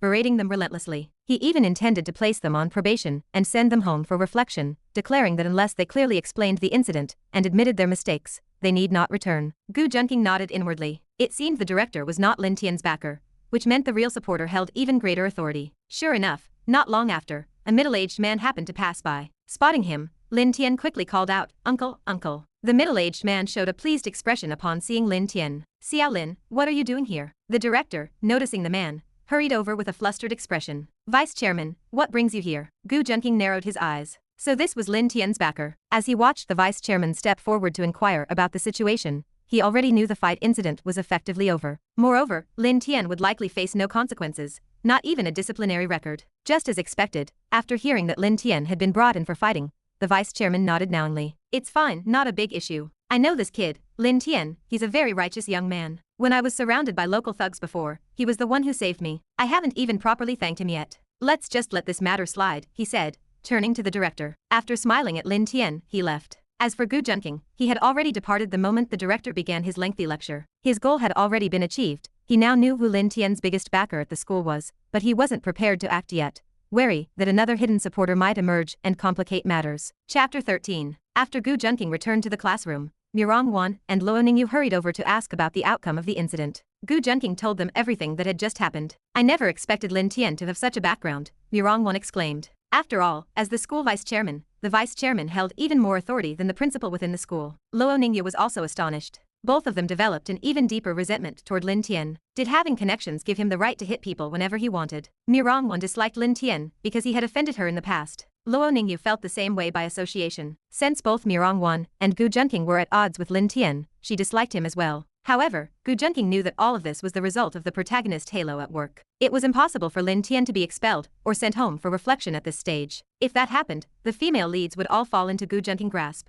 which would severely damage Lin Tian protagonist halo. Gu Junqing still felt a bit regretful. Resolving the protagonist in such a manner would have been ideal. Since it had not happened, his next plan had reached a critical stage. Lin Tian's younger sister, Lin Qingzu, was currently the most important person to him. She was like his Achilles heel. If Gu Junqing managed to win her over, or if she stopped caring for Lin Tian, it could truly spell the end for Lin Tian as the protagonist. Moreover, according to the original novel description, Lin Qingzu even possessed beauty that slightly surpassed Mirong. If I could get her, I am just thinking about defeating the protagonist, not just lusting after her. Gu Junqing interrupted his own thoughts. He felt slightly shameless, but then he smiled. Mirong and Luo Ningyu had no idea what he was thinking about. They even heard him chuckle to himself. They decided to ignore him and started chatting quietly. After a while, Lin Tian and Lu Yang returned to the classroom, but their relationship had completely broken down. They looked at each other with mutual disgust. Lu Yang simply packed his things and left the classroom. Having been beaten so badly, he still needed to go to the hospital to check for injuries. Of course, the medical expenses would be compensated by Lin Tian,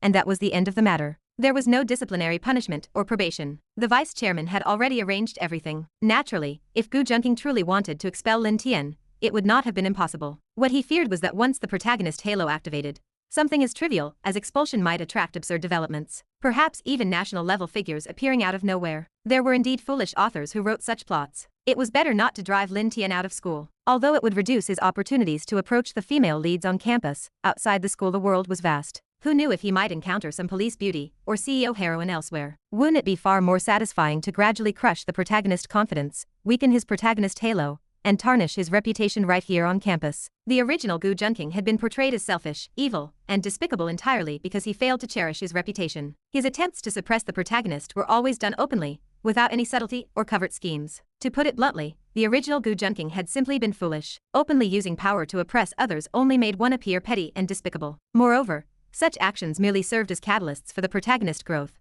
allowing him to gather allies and gradually dismantle Gu Junqing forces. The current Gu Junqing operated far more subtly, because he understood the importance of reputation. The praise of others was also a reflection of one's strength. On the surface, he appeared as a peerless gentleman of unmatched elegance. In the shadows, he used every available method, a true mark of a formidable figure. One of his favorite sayings was, "To protect what must be protected, whether through light or darkness, I will use everything at my disposal to the very end." If opportunities were not seized forcefully, peaceful days would never arrive. If what mattered was not protected, happiness could not endure. If dirtying his hands was necessary, then so be it. Having reasoned through everything, Gu Junqing no longer dwelled on his actions. In the game of power, the victor ruled supreme. Only the winner continued to shine. Next came teacher Yumiajin class. However, today Yumiajin was truly furious. In just 2 or 3 days, there had been nearly 2 fighting incidents. The school administration had also expressed dissatisfaction with her and issued criticism. Of course, even in anger, with her delicate brows furrowed and phoenix eyes widened, she remained an unparalleled beauty. Suddenly, Gu Junqing noticed something unusual. After carefully observing Yumiajin from head to toe, he was astonished to discover that she was wearing black stockings again. The subtle allure of the dark fabric was faintly visible. It must be said that Gu Junqing had few indulgences,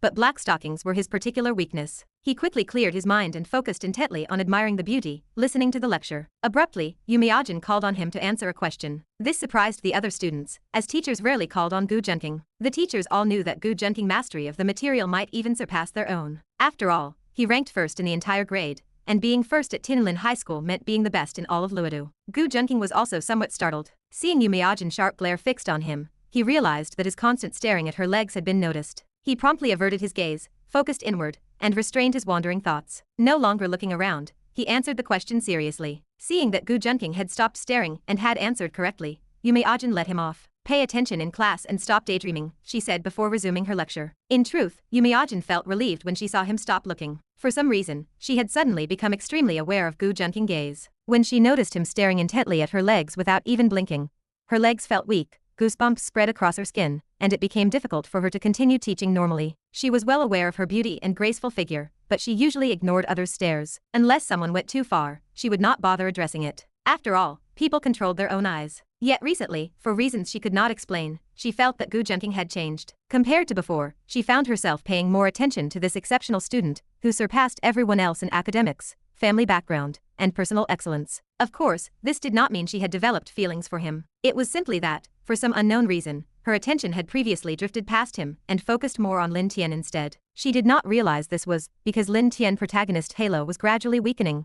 while Gu Junqing luck continued to grow. Coupled with his increasing charm, even a female lead could not help but be drawn toward him. Meanwhile, Luo Ningyu clearly noticed Gu Junqing secretly watching the teacher and smirked playfully at him. This made Gu Junqing grit his teeth in frustration, wondering whether Luo Ningyu was still craving more, and had not yet had enough of his little brother flavor. Chapter 14. After class, Yumeajin hurriedly left the classroom. She found Gu Junqing's gaze too intense. She could not handle it. Someone who usually appeared so aloof, yet his stare made her feel shy. Just because I wore black stockings once, does he have to look at me with such devouring eyes? But why do I feel a sense of accomplishment when he looks at me like that? Yumeajin blushed slightly. She did not understand why she, usually so serious, was suddenly drawn to Gu Junqing. Is it because he is too handsome? No, he is a student and I am a teacher. How can I entertain such wild thoughts? Yumeajin quickly shook her head. But if he were a bit older, it might not be impossible. Hee. Yumeajin lost herself in her fantasy. Suddenly, another teacher called out to her. Teacher Yu, Chairman Gao needs to see you about something. Oh, okay, I will go right away. Snapped out of her reverie, Yumeajin hurried toward the chairman's office, the blush on her cheeks not yet faded. Upon entering the office, Chairman Gao said warmly, Xiao Yu, I called you here to discuss your promotion assessment. At the same time, he handed her a glass of water. A delighted expression crossed Yumeajin's face, as she quickly accepted it, thanked him, and took a sip. She did not notice the strange smile on Chairman Gao's face. Actually, it is like this, Xiao Yu. Since you joined our school, your teaching results have indeed been outstanding. However, there are other teachers with more seniority, so your promotion might be difficult, but I can help you. As he spoke, Chairman Gao walked to the door and locked it, a peculiar smile still on his face. Yumeajin began to sense something was wrong, but she suddenly felt weak. A wave of heat surged through her body, making her feel as if she were burning. Panicked, she cried out. What do you think you are doing? You drugged me. The area around the director's office has already been cleared. Even if you scream your lungs out, no one will come to save you. The man said this while quoting classic villain lines, with a smile resembling a sinister pig. As Chairman Gao advanced step by step, Yumeajin retreated until her back hit the wall, leaving her nowhere to go. Watching him draw closer, Yumeajin felt despair wash over her. Suddenly, the office door was kicked open, and Gu Junqing strode in like a savior. Chairman Gao stared at him in terror, his legs trembling. Is this human? That is a reinforced security door. How could anyone kick it open? Student Junqing, save me. Tears welled up in Yumeajin's eyes at the sight of him. Moments ago she had been in despair,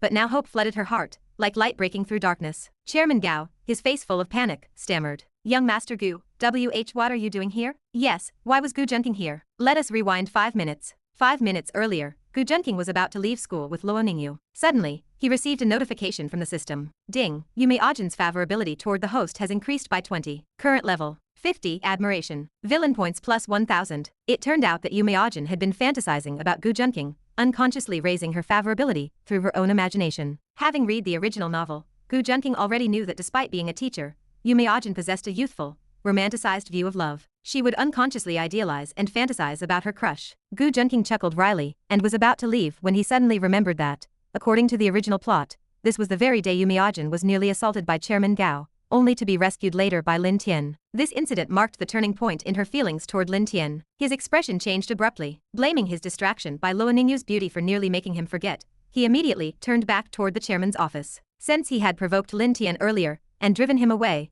Gu Junqing was not sure anyone else would come to rescue Yumeajin. With no other choice, Gu Junqing quickly told Luo Ningyu to head home first while he rushed toward the chairman's office. Luo Ningyu pouted, feeling somewhat wronged. She thought to herself, I was even considering letting him have his way, humph. But seeing how urgent he looked, she obediently went home. Chairman Gao, you almost got away with it this time. Gu Junqing's gaze turned cold for the first time, a faint smirk curling at his lips. He had driven Lin Tian away and nearly forgotten this crucial plot point, because of loaning you. If not for Yu Miajin's self-romanticizing moment reminding him, the consequences would have been disastrous. Why, young Master Gu, I was just discussing something with Teacher Yu, Chairman Gao stammered, trembling. He was truly afraid of Gu Junqing, unable to fight him, and too terrified to threaten him. A single word from Gu Junqing could make him disappear without a trace. Oh, what kind of discussion leaves Teacher Yu in such a state? Gu Junqing stepped forward to support Yu Miajin and immediately noticed her burning hot skin. Wherever he touched, red patches bloomed, and her face was flushed crimson. His anger intensified. Almost, just almost. Although Gu Junqing spoke slowly, it conveyed his fury. With that,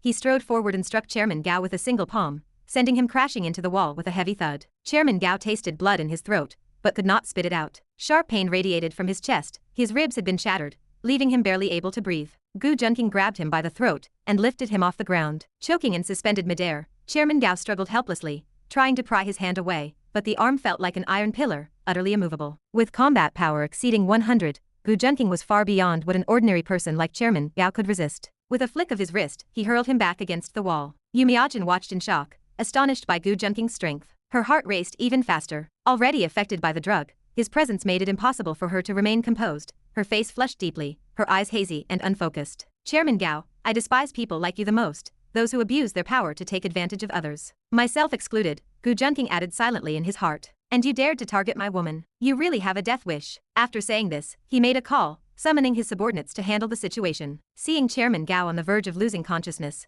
Gu Junqing had no intention of dealing with him personally. Killing him would only dirty his hands. In the original novel, the school director had exploited countless female teachers using his authority. When Gu Junqing read that part, he had wanted to kill him even then. Yet the protagonist, Lin Tian, ultimately spared the man, merely seizing his leverage and using his influence for personal convenience. Lin Tian, who claimed to hate evil, had actually spared a villain for the sake of power and utility. But Gu Junqing had no such need. He only wanted to destroy him, and not grant him an easy death. The last thing Yu Miajin heard before losing consciousness was Gu Junqing declaring that she was his woman. At that moment, she finally relaxed, because she was willing. Chapter 15. After seeing that Yu Miajin had completely lost her senses, Gu Junqing quickly scooped her into his arms. He then left the chairman's office, intending to have his subordinates handle the remaining matters. He would not let Chairman Gao off easily. After his departure, only the devastated office remained. Books, chairs, and desks lay toppled across the floor, along with Chairman Gao, who lay on the ground barely breathing. He had been beaten unconscious. This showed just how intense Gu Junqing's rage had been. It had nearly caused the usually meticulous Gu Junqing to make a major mistake, so he naturally intended to take proper revenge on Chairman Gao to vent his fury. Yu Miajin, who had lost all reason, was visibly distressed, continuously calling out Gu Junqing's name. After being picked up by him, she squirmed uncomfortably. This only heightened Gu Junqing's already simmering agitation. Carrying Yu Miajin, he rushed to the car and immediately ordered his subordinate to drive to the nearest hospital. In his mind, Gu Junqing kept chanting, Amitba, not wanting to do anything that might harm Yu Miajin. But clearly, Yu Miajin had no idea he was restraining himself to avoid hurting her. Truthfully, he didn't want to do anything in the car, fearing that if Yu Miajin woke up, she might be angry with him. He wondered what substance Chairman Gao had used. Its effects were frighteningly strong. Gu Junqing even briefly considered asking for some of it once this matter was over. Meanwhile, a moral scale in his heart teetered between being a beast and being worse than a beast. If Lin Tian knew things would unfold this way, he would surely be filled with regret. Given another chance, even if Gu Junqing mocked him to death, he would never have left campus for even a second. But unfortunately, heaven would not grant him that opportunity. Gu Junqing had successfully intercepted the situation, depriving Lin Tian of this chance to grow closer to Yu Miajin. And from then on, Lin Tian would never have another opportunity. Gu Junqing instructed his subordinate to drive to a secluded location and ordered them to stand guard around the area, allowing no one to approach. Teacher Yu, don't blame me for lacking restraint. It's just that you're too captivating, Gu Junqing murmured as he laid Yu Miajin on the back seat. The most alluring part was her slightly parted crimson lips. Gu Junqing thought they looked unbearably soft enough to make a person weak at a single breath. Since even chanting Amitba and form is emptiness is form failed to calm him, he could only follow the Buddha's example of sacrificing himself to feed the eagle. Teacher, I hope you won't blame me when you wake up. With that, he pounced. Time slipped quietly by. The same two burly men in black who had captured Lu Yang, one called Baldi, the other Chiju, stood guard around the vehicle, ensuring no one approached. Out of boredom, they chatted idly. Have you noticed how the young master has changed recently? Baldi whispered to Chiju. Yeah, he seems much more handsome. I almost feel like I'm falling for him, Chiju said, stars practically shining in his eyes. Baldi shivered and edged away. What's wrong with you? I'm joking, Chiju grumbled. I'm not joking. The young master really has changed a lot. Before, he had us investigate that campus bell Mirongwon nonstop,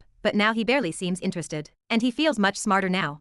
Everything he does looks confident and calculated. Before, he wasn't much different from an ordinary rich second-generation heir, aside from his excellent grades. Now even his temperament has changed. It feels like he holds all the cards and never makes mistakes, Baldy said seriously. Hearing you say that, it really does seem true. But it's a good change. Haven't you noticed how satisfied Master Gu has been lately? He told us to follow young Master properly. After all, young Master will eventually inherit everything. We just need to watch him grow, Chiju replied. Yes, we've followed young Master since he was little. Now he's grown up and even knows how to pursue women. I feel strangely proud, Baldy sighed. Hee, but hasn't young Master been at it for too long this time? It's already been an hour. Chiju glanced at the still shaking car and checked his watch. Baldy leaned closer and whispered, Chiju, I feel like this car is about to fall apart. Chiju looked slightly worried. Not about the car's cost. The Gu family certainly didn't lack money. He was worried about the young Master's safety. After all, there were plenty of news stories about people collapsing from overexertion. But I heard that woman was drugged by that chairman. What happened to him? Baldy asked quietly. That chairman. Young Master flew into a rage and called the butler. Even Boss Gu was alarmed.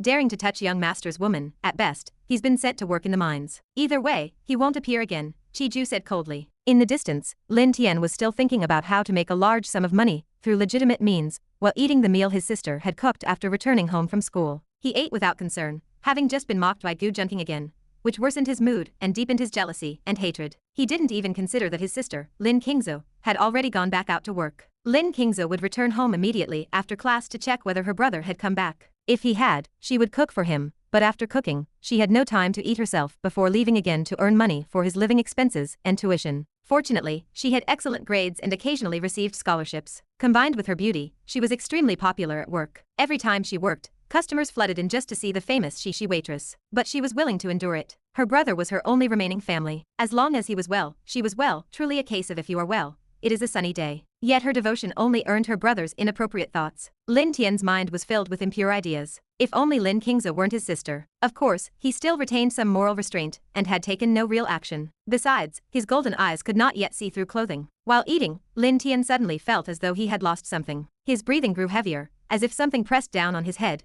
making it difficult to breathe. If Gu Junqing were present and used his inside eye, he might see Lin Tian's luck transformed into a green hat, while a luck figure resembling Gu Junqing repeatedly placed that green hat upon his head. On the other side, after what felt like an eternity, Gu Junqing finally ended this battle. He felt a trace of tenderness toward Yumeajin, who had suffered an undeserved calamity. Of course, he did not regret it. In fact, things had turned out even better, allowing him to directly seize Lin Tian's luck. After all, Yumeajin was a female lead. Taking her away dealt a heavy blow to Lin Tian's luck. Previously, Mirongwan merely quarreling with Lin Tian had already reduced his luck considerably. At that moment, Yumeajin slowly woke up and looked at Gu Junqing in a daze. She still didn't fully understand what had happened. A moment later, memories flooded back. She closed her eyes, feeling as though she had completely lost face in society. She clearly remembered that this time she had been the one to take the initiative. Covering her face with both hands, she felt too ashamed to face anyone. Gu Junqing gently lowered her hands and looked into her eyes. This time, it wasn't your fault, nor mine. It was all because of Chairman Gao Yi. Gu Junqing comforted her softly. All right, it's over now. Everything has passed.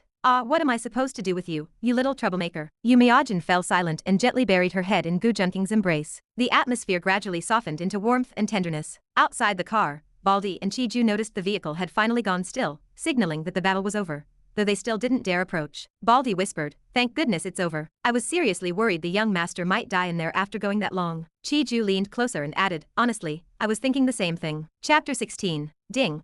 Host has successfully taken the female lead Yumeajin from the protagonist for the first time. Reward 5,000 villain points. Ding. Male lead Lin Tian's halo reduced by -100. Ding. Host's villain luck increased by +100. Gu Junqing was awakened by the system's series of reward notifications in a rather awkward situation. The rewards were overwhelmingly generous. The significant reduction of the male lead's halo came as a pleasant surprise. Ahem. Gu Junqing coughed lightly, hoping to break the awkward atmosphere. His relationship with Yumeajin had previously been only slightly better than that of strangers. Now, it could be considered intimate. Someone once summarized interpersonal distance. Public distance refers to more than 360 centimeters. Social distance ranges from 120 to 360 centimeters. Personal distance generally falls between 45 to 120 centimeters. Intimate distance is within 45 centimeters. Now, trying to chat casually with Yumeajin, even with his thick skin, Gu Junqing felt somewhat embarrassed. Yumeajin spoke first. "Thank you for saving me. If it weren't for you, I might have been by that beast, Principal Gao." Her voice trembled as tears welled in her eyes. Seeing her like this, Gu Junqing felt genuinely moved.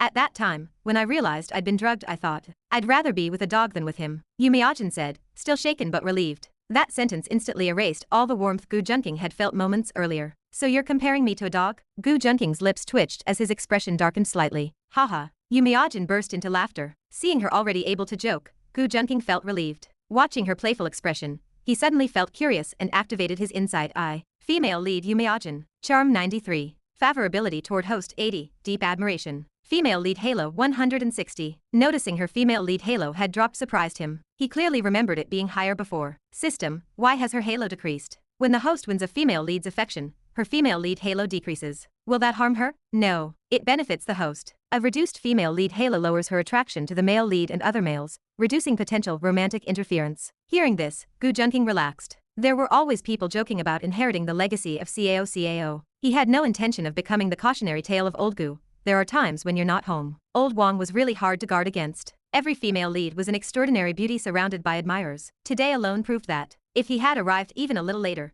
Yu Miajin would have been in serious danger. Looking at her charming, slightly coquettish expression, a trace of tenderness rose in his heart. Yu Miajin could be considered his first woman. It wasn't only women who cherished their first love. Men did too. The difference was that for women, it might be once in a lifetime. For men, it might feel like the first time every day. Such was the charm of a first love, the eternal white moonlight, the cinnabar mark on the heart. They smiled at each other, and Gu Junqing gently pulled Yu Miajin closer. She naturally leaned into his embrace. Yu Miajin was increasingly discovering Gu Junqing's gentler side. Outside, the sky had already turned completely dark. Honestly, she didn't want to think too much right now. Even though she was a few years older than him, she simply wanted to remain like this for a while longer. She had developed special feelings for him over the past few days, but she never imagined things would progress this quickly. Time flowed quietly, speaking through silence. Years passed softly, staying beside one another. Gu Junqing also felt emotional. He had never expected that the first person he would lose his virginity to would be Yu Miajin. He had always assumed it would be Luo Ningyu. But if Yu Miajin hadn't encountered trouble today, he and Luo Ningyu likely would have crossed that line instead. Little Ningyu, it's not that big brother doesn't love you, it's just bad timing. Forgive me, Gu Junqing murmured inwardly. Meanwhile, far away,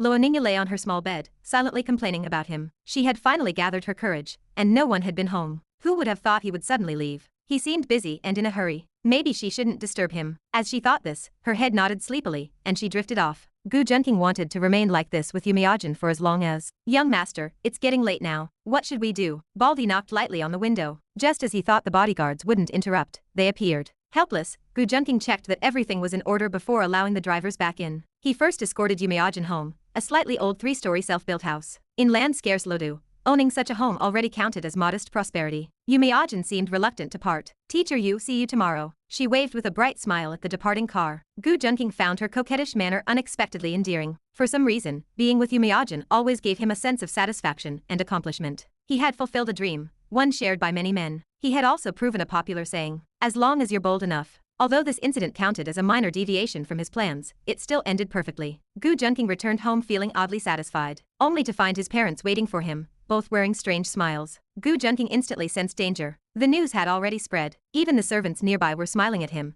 making him feel his carefully maintained image was about to collapse. His mother, Xie Ying, spoke first with an amused expression. Junior, no wonder you never had a girlfriend. So you like older women. You should have said so earlier. Mom has plenty of friends. I'll introduce them to you someday. Even the usually stern father Gu couldn't suppress a chuckle. Their son was handsome and outstanding, yet rarely interacted with women. Only now did they realize his preference, older women. 3 black lines appeared on Gu Junqing's forehead. Maintaining a calm expression, he ignored them entirely and rolled his eyes. Chapter 17. Gu Junqing's parents called him aside mainly to discuss the matter of Principal Gao. To be honest, they were also quite angry about what had happened. They wanted to know whether their son needed them to handle the situation personally. That Principal Gao had actually drugged their future daughter-in-law. It would likely be impossible to see him again in the future. This was the retribution he deserved. According to the original novel, Principal Gao abused his authority to commit countless vile acts, a truly beastly existence. His death would be welcomed by many. After understanding the situation, Gu Junqing decided it would be best to simply make him disappear. This time, he had acted somewhat impulsively. Beating someone so brutally and doing it publicly, he had not fully considered the consequences. He would be more cautious next time. Right now, Gu Junqing only wanted proper rest.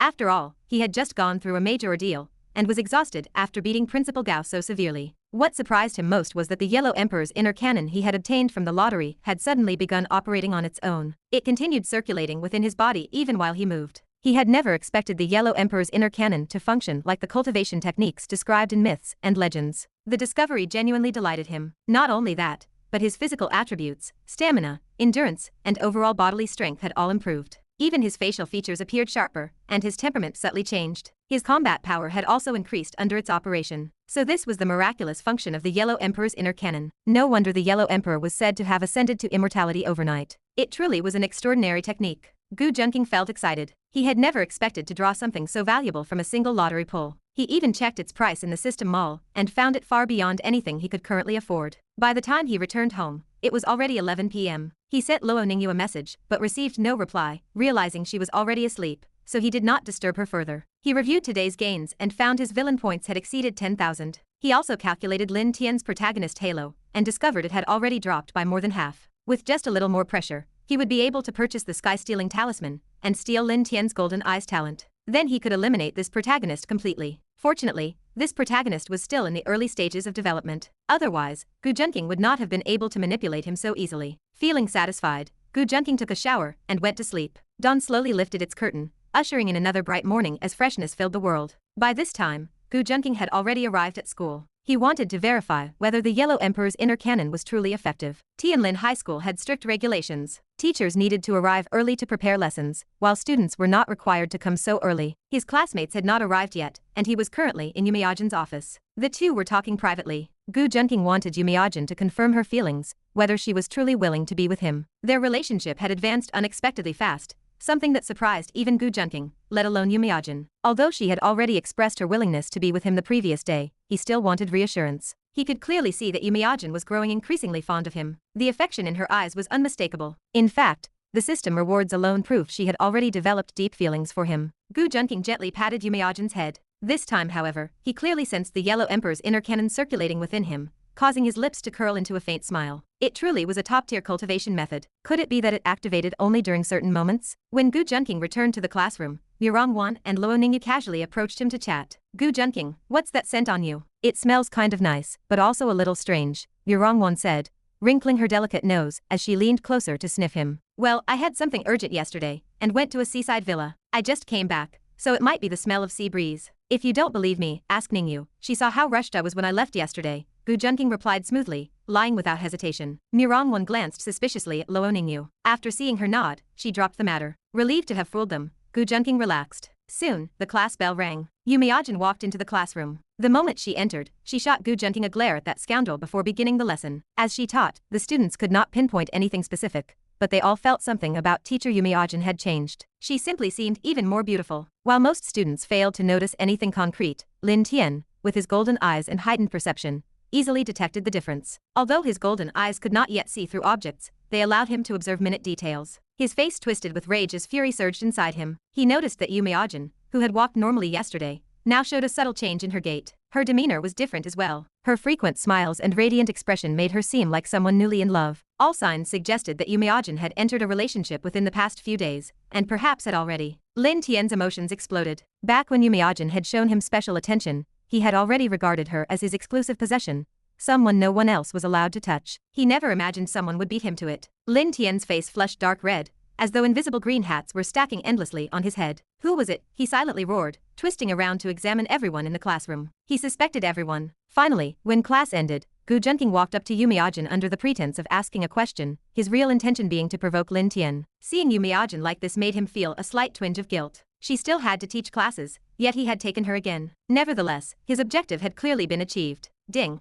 Host has caused protagonist Lin Tian to lose emotional stability. Protagonist Halo -100. Reward, 2,000 villain points. The system notification made Gu Junqing smile faintly, as he turned to glance at Lin Tian. Seeing Lin Tian's gaze filled with murderous intent brought him satisfaction. In the original story, Gu Junqing had been driven to ruin by Lin Tian, his family destroyed, and his life ended. This was far from enough. Lin Tian had finally realized who the man was who had taken Yumiajin. Gritting his teeth, he whispered the name, Gu Junqing. At this moment, his hatred toward Gu Junqing had reached its absolute peak. He could barely suppress the urge to eliminate him entirely. Chapter 18. After achieving his goal, Gu Junqing no longer cared about Lin Tian's reaction. He helped Yumiajin back to the office. After confessing their feelings to each other, it was clear that Yumiajin had grown much closer to him. The two could now interact more intimately. Yumiajin no longer wanted to overthink things. She understood that no matter how difficult the road ahead might be, as long as she was moving in the right direction, even a rugged and uneven path would bring her closer to happiness than standing still. In her heart, Gu Junqing was undoubtedly that right path. Just follow Gu Junqing, Yumiajin thought as she gazed at the exceptionally handsome young man before her.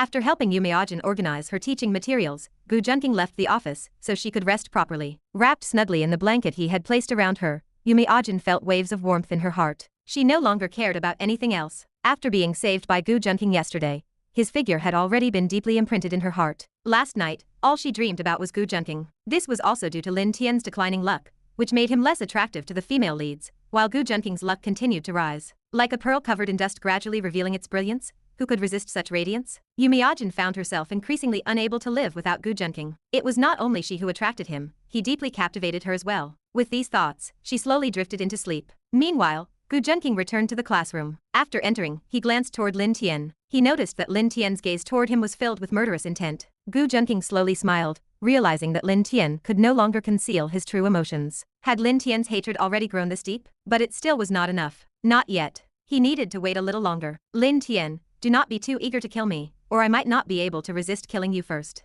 Gu Junqing's eyes grew increasingly profound, as though capable of drawing others into their depths. The most admirable trait of a protagonist was their willpower. No matter how desperate the situation, they always found a way to rise again. Even if born with a useless physique, even if their supreme bone were removed, even if publicly humiliated after a broken engagement, they would still rise from adversity. But Lin Tian was different now. He was already teetering on the edge of darkness. Ever since encountering Gu Junqing, everything had gone wrong for him. He lost his brother, lost the women he desired, and found it increasingly difficult to rise again. The only way for Lin Tian to overcome this obstacle now was to kill Gu Junqing, the greatest inner demon of his life. Yet Gu Junqing had no intention of eliminating Lin Tian just yet. After all, Lin Tian still had a sister whom Gu Junqing had not yet won over. Killing Lin Tian now and covering his tracks might succeed, but that was not what Gu Junqing wanted. He wanted Lin Tian to experience absolute despair. For example, letting Lin Tian watch Lin Qingzu choose Gu Junqing before dying himself. After the final class ended, Gu Junqing went to the agreed-upon restaurant with Mirongwan and Luo Ningyu. Since the two girls were treating him to thank him for his help, there was no need to choose an expensive place. They selected a restaurant known for good value and constant crowds, filled with all kinds of people coming and going. Gu Junqing, tall, upright, and handsome, walking alongside two delicate beauties, formed a striking trio that attracted attention wherever they went. Women envied the girls for having such a handsome companion, as if he had stepped out of a painting. Gu Junqing's appearance was indeed deceptively perfect. Men envied Gu Junqing for having two beauties by his side, some even wishing they could learn his secrets. As for looks, every man naturally considers himself the most handsome. Used to such attention, the three calmly entered the restaurant. The place was lively and bustling, waiters moving constantly between tables. Gu Junqing scanned the waitstaff and quickly noticed a female server, whose appearance far surpassed the others. He narrowed his eyes and activated his insight eye to confirm her identity. Female lead, Lin Qingzu, age, 14, charm, 94. Female lead halo, 1316. Description: younger sister of the protagonist Lin Tian, later discovered not to be biologically related. Gu Junqing was shocked by Lin Qingzu's astonishing attributes, especially her age of only 14. How was that possible? System: Lin Qingzu's female lead halo is even higher than Lin Tian's. How did she become Lin Tian's female lead? This system has never stated that Lin Qingzu is definitively the female lead of this book. Since Lin Tian's protagonist halo has been suppressed by the host and cannot rise, haven't the other female leads already shifted toward the host? Lin Qingzu may instead be targeted by another protagonist, which explains her high halo. Gu Junqing's expression darkened.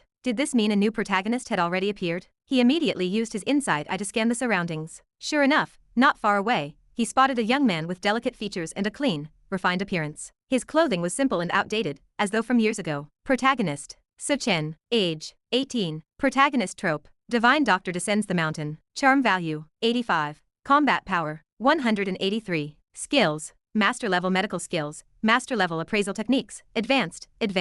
Gu Junqing's face darkened completely. These terrifying stats, and the long list of advanced and master level abilities, placed immense pressure on him. Whether in combat power or skills, Gu Junqing was currently no match for this protagonist. The gap was enormous. No, he could not confront this protagonist yet. He first needed to fully absorb everything from Lin Tian before he could contend with someone like Su Chen. And master-level medical skills. He genuinely feared being secretly poisoned or crippled with acupuncture, without even realizing what had happened. Taking a deep breath, Gu Junqing steadied himself. He asked Mirongwan and Luo Ningyu to go ahead and order food while he stayed behind. Meanwhile, he decided to meet this new protagonist personally. The roads in the big city are so confusing. It is all because of that master in black robes who insisted I come down the mountain, Su Chen muttered in frustration. He had been picked up as a child and raised by his master, yet he had never seen the master's true appearance. The master was always wrapped in black robes and wore a mask, so mysterious that even their gender was unknown. 2 years ago, on his 18th birthday, his master suddenly handed him a marriage certificate, claiming it was an arranged childhood engagement and ordering him to marry the other family's daughter. He had resisted,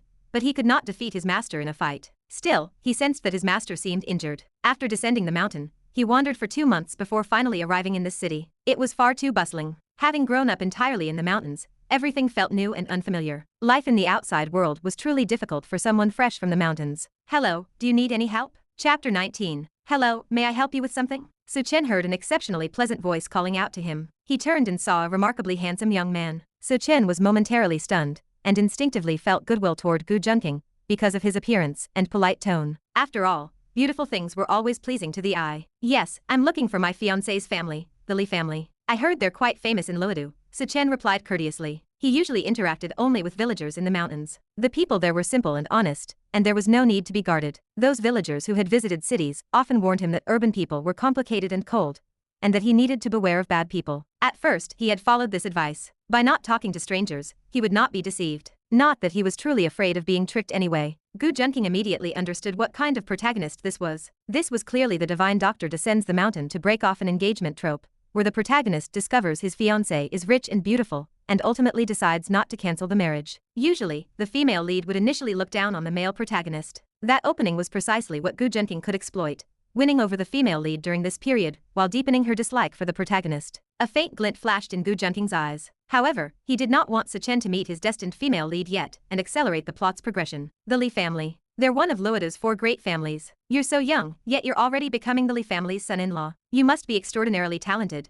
Gu Junqing said, offering deliberate flattery. Not at all. It was just arranged by our elders, Chen said quickly, waving his hands in denial. The Li family is straight that way, Gu Junqing said, pointing in the completely opposite direction. Understood, understood. I'll be going then. Thank you for your help, Chen said gratefully. He felt he had truly met a good person today. Originally, he had no idea where to go. His plan was to break off the engagement first, and then decide what to do afterward. He had not even seen his fiancée yet. Based solely on the Li family's reputation, he was not impressed. With his abilities, what force in the world could he not conquer? After learning the direction, Chen left. Though he felt a faint sense of regret, as if something important was supposed to happen, he detected nothing wrong. Without thinking further, he walked off in the direction Gu Junqing had indicated. Gu Junqing initially smiled as he watched him leave, but after Chen disappeared, his expression gradually darkened until it became completely emotionless. He had been caught somewhat off guard. Lin Tian had not yet been dealt with, and another protagonist had already appeared. Fortunately, he had set Chen away for now. Otherwise, the one who saved Lin Qingzu today might not have been him. Gu Junqing steadied himself and returned to Mirong Wan and Luo Ningyu. Did something happen?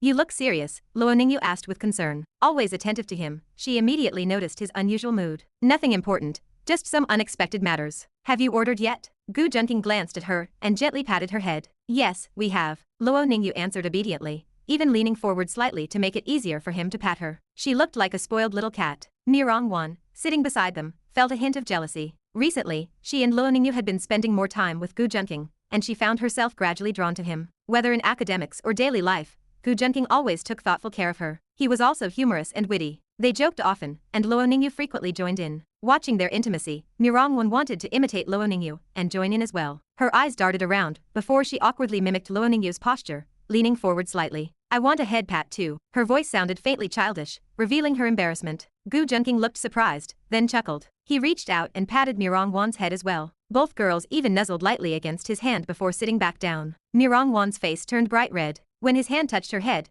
goosebumps spread across her body. A faint tingling ran through her scalp, and she began to stammer. Oh okay, that's enough. Do you want anything else? No need, Gu Junqing said with a smile, shaking his head. Luo Ningyu burst into laughter, already accustomed to Gu Junqing's head pats and his mesmerizing smile. Since they were already a couple, what was there to be shy about? Though she too had once been just as bashful as Mirong Wan. Seeing Luo Ningyu laughing so hard she leaned against her, Mirong Wan grew flustered and retaliated, tickling her playfully. Luo Ningyu refused to lose and fought back immediately. Watching the two laugh so brightly filled Gu Junqing with warmth. Two stunning beauties playfully wrestling and laughing together, it was undeniably entertaining. No wonder they get along so well, he thought. They grew up together. It was hardly surprising that both could develop feelings for him. Since they were in a private room, he allowed their playful antics to continue. Still, this was not ideal. They were supposed to be eating, and such distractions were mentally dangerous. We're eating. If you two keep playing, I'm joining in too. With that, Gu Junqing pretended to jump into their scuffle. Mirong Wan and Luo Ningyu panicked instantly and hurriedly stopped, blocking his advance.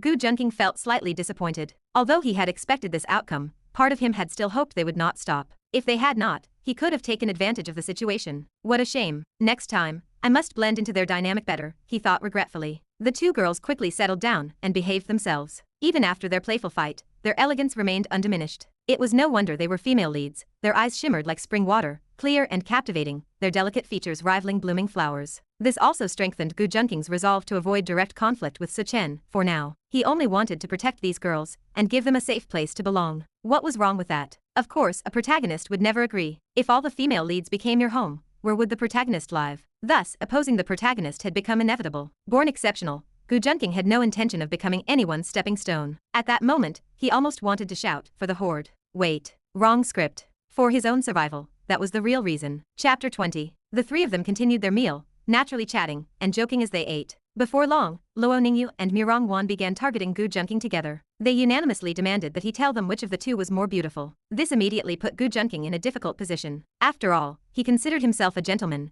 How could he casually comment on women's appearances like some sleazy man on the street? Although Xiaowen's features are a bit more delicate than Ningyu's, when it comes to figure, Gu Junqing gave a mischievous smile and suddenly asked Mirong Wan a question. Xiaowen, how big are you? Mirong Wan was startled and hesitantly replied, I'm 18 years old. No, that's not what I meant. Gu Junqing wagged his index finger. He then turned to Luo Ningyu. Ningyu, how big are you? Mirong Wan frowned, confused about why her answer had been wrong, and turned to see how Luo Ningyu would respond. Luo Ningyu lifted her head, straightened her posture, and said proudly, I'm about the fourth letter of the English alphabet. Mirong Wan blinked in confusion. What does the fourth letter mean? A, E, C, D, D. Suddenly, realization struck her. She screamed and began hitting Gu Junqing. Now I get it, you pervert. Luo Ningyu had already lowered her head, her shoulders trembling as she tried to suppress her laughter. Seeing Mirong Wan's fists flying toward him, Gu Junqing only smiled faintly. He calmly accepted the blows against his chest, then stretched out an arm and pulled Mirong Wan into his embrace. In a low, magnetic voice, he whispered by her ear, even if you're only the second letter, I still like it very much. Mirong Wan's face instantly flushed red. She hurriedly pushed herself out of his arms. Humph, don't think I'll forgive you that easily, she muttered softly,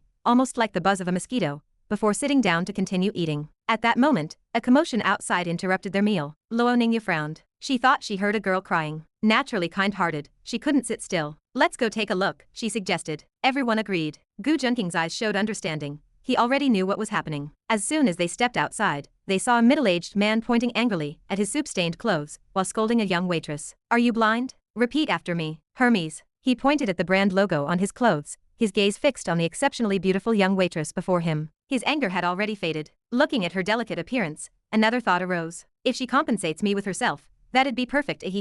I'm sorry, sir. I'm really sorry. I'll pay for it, the waitress cried anxiously. She was none other than Lin Qingzu. She simply couldn't afford the compensation. Her brother Lin Tian attended an expensive school, and she saved every penny, while working part-time to support his education. The clothes clearly cost a fortune, far beyond what she could pay. Seeing such a fairy-like girl reduced to tears, many customers felt sympathetic, and began criticizing the middle-aged man for being too harsh. But the man sneered fearlessly. Then why don't you pay for it? This costs tens of thousands. He pointed at one of the onlookers, who immediately lowered his head and fell silent. No one was willing to spend tens of thousands for a stranger. The man snorted smugly. Turning back to Lin Qingzu, he said with a greasy smile, pay up, or don't even think about leaving. Come home with me. Lin Qingzu stood there crying helplessly, unsure what to do. She didn't dare call her brother. She didn't want him to worry. Suddenly, a voice rang out. I'll pay. Everyone turned toward the speaker. It was Gu Junqing. With a cold expression, he walked forward, followed by Luo Ningyu and Mirong Wan. As Gu Junqing approached the man, the two girls hurried to Lin Qingzu's side. The middle-aged man's expression shifted. Are you really willing to spend tens of thousands to bail this girl out? Gu Junqing's face turned icy. Without warning, he slapped the man across the face. You call her a little girl, yet you want her to go home with you? The man was sent sprawling to the ground. He instantly lost all arrogance, realizing he had met someone far more ruthless. Gu Junqing grabbed him by the hair, dragged him upright, pulled a bank card from his pocket, and slapped it against the man's face. There's 100,000 yuan on this card. I'm buying every piece of clothing you're wearing. Is that enough? He released him and tossed the card onto his body. Though disappointed he hadn't gotten what he wanted, the man was thrilled to earn tens of thousands instead. It's enough. Enough, he stammered, quickly picking up the card and preparing to leave. But Gu Junqing spoke again. Didn't you hear me? I said every piece of clothing. Strip, all of it. Otherwise, don't even think about leaving this restaurant. He returned the man's earlier threat word for word. The man's face turned pale. Trembling, he began removing his clothes. Seeing this, Gu Junqing quickly told Luo Ningyu, and Mirongwan to take Lin Qingzu back to their private room. The surrounding customers watched with satisfaction as the man stripped naked. Many even took out their phones to record the scene. After removing everything, the man stood exposed under countless gazes, filled with regret for his earlier lustful thoughts. By then, Gu Junqing had already left, unwilling to dirty his eyes further. He had already been angered enough earlier. Returning toward the private room, he sighed inwardly. This really is the work of a novice author. Every day it's just hero saves the beauty. Are there no other tropes? He silently complained. Next time, he vowed, he would try a different approach. Something like confinement, a drugging or similar. He let out a laugh that sounded unmistakably sinister. Back in the private room, Lin Qingzu was still crying softly while Luo Ningyu and Mirongwan comforted her. Neither girl worried about Gu Junqing. They trusted him completely and knew he would handle things properly. They had also been disgusted by the man's behavior earlier. It's all taken care of, Gu Junqing said as he sat down with a sigh. I didn't let him keep a single piece of clothing. Lin Qingzu raised her tearful face, her smile pure and gentle despite the tears. Still sniffling, she thanked Gu Junqing softly. Gu Junqing had to admit, his heart was completely captivated. Chapter 21. Gu Junqing looked at Lin Qingzu's face. Her small face carried that fragile, kitten-like vulnerability that made people instinctively want to protect her. Her fair forehead was smooth, with faint beads of sweat clinging to it like soft droplets resting on blooming peach petals. A gentle blush spread across her porcelain cheeks, tender and shy, so delicate that even a budding lotus could not compare. Her eyes, still wet from tears, shimmered like rippling spring water, clear and bright. Her nose was small and refined, her lips soft like cherry blossoms, and her skin pale as snow. Every subtle movement of hers carried a soft, graceful charm that made her beauty almost overwhelming. At that moment, Gu Junqing felt that the descriptions in the book were not exaggerated at all. If anything, they still fell short of capturing her completely. Looking at her tearful eyes, something stirred faintly in his chest. A strange thought crept in, making his heart itch. He almost wanted to make her cry again, just to see that pitiful, endearing expression one more time. That thought instantly put him on guard. I'm a gentleman. I'm a gentleman. He was not like that obvious creep from before. He definitely did not have any strange preferences. Definitely not. Black stockings did not count. Inside, he kept warning himself, forcing his thoughts back under control. She is only 14. She is only 14. That is illegal. Thank you, uncle, Lin Qingzu said timidly. Gu Junqing froze on the spot. He slowly raised a hand and pointed at himself, his expression stiffening bit by bit. What did you just call me, uncle? His face looked completely frozen, as if he could not believe what he just heard. Big brother, those two sisters told me to call you that, Lin Qingzu said softly, lowering her head again, as tears gathered in her eyes. Gu Junqing turned his head. Sure enough, Luo Ningyu and Mirongwan were already laughing so hard they could barely stand. I'll deal with you two later, he said through gritted teeth. To be fair, they did not do it on purpose. It was just that his reaction earlier was too rare. Normally, Gu Junqing always looked calm and indifferent, like nothing in the world could shake him, as if everything was beneath his notice, almost like a god. Seeing him lose composure like that was something they had never witnessed before. Still, part of it was his own fault. Even someone as composed as him could not help being shaken by Lin Qingzu's beauty. On top of that, he already felt a bit guilty, so being called uncle made it even worse. It's fine, it's fine. He didn't hurt you, right? Gu Junqing quickly adjusted himself and asked gently, putting on the tone of a caring older brother. No, a big brother. I'll pay you back the 100,000, Lin Qingzu said, nervously tugging at her clothes. Gu Junqing did not say anything. He knew that no matter what he said right now, she would not accept it. So he gave Luo Ningyu and Mirongwan a look. They immediately understood. It's okay. This amount of money is nothing to him. Even the paper he uses casually might be worth more than that, Luo Ningyu said, stepping forward to comfort her. If you don't know how to use metaphors, you really do not have to, Gu Junqing said, rubbing his forehead. Bleh.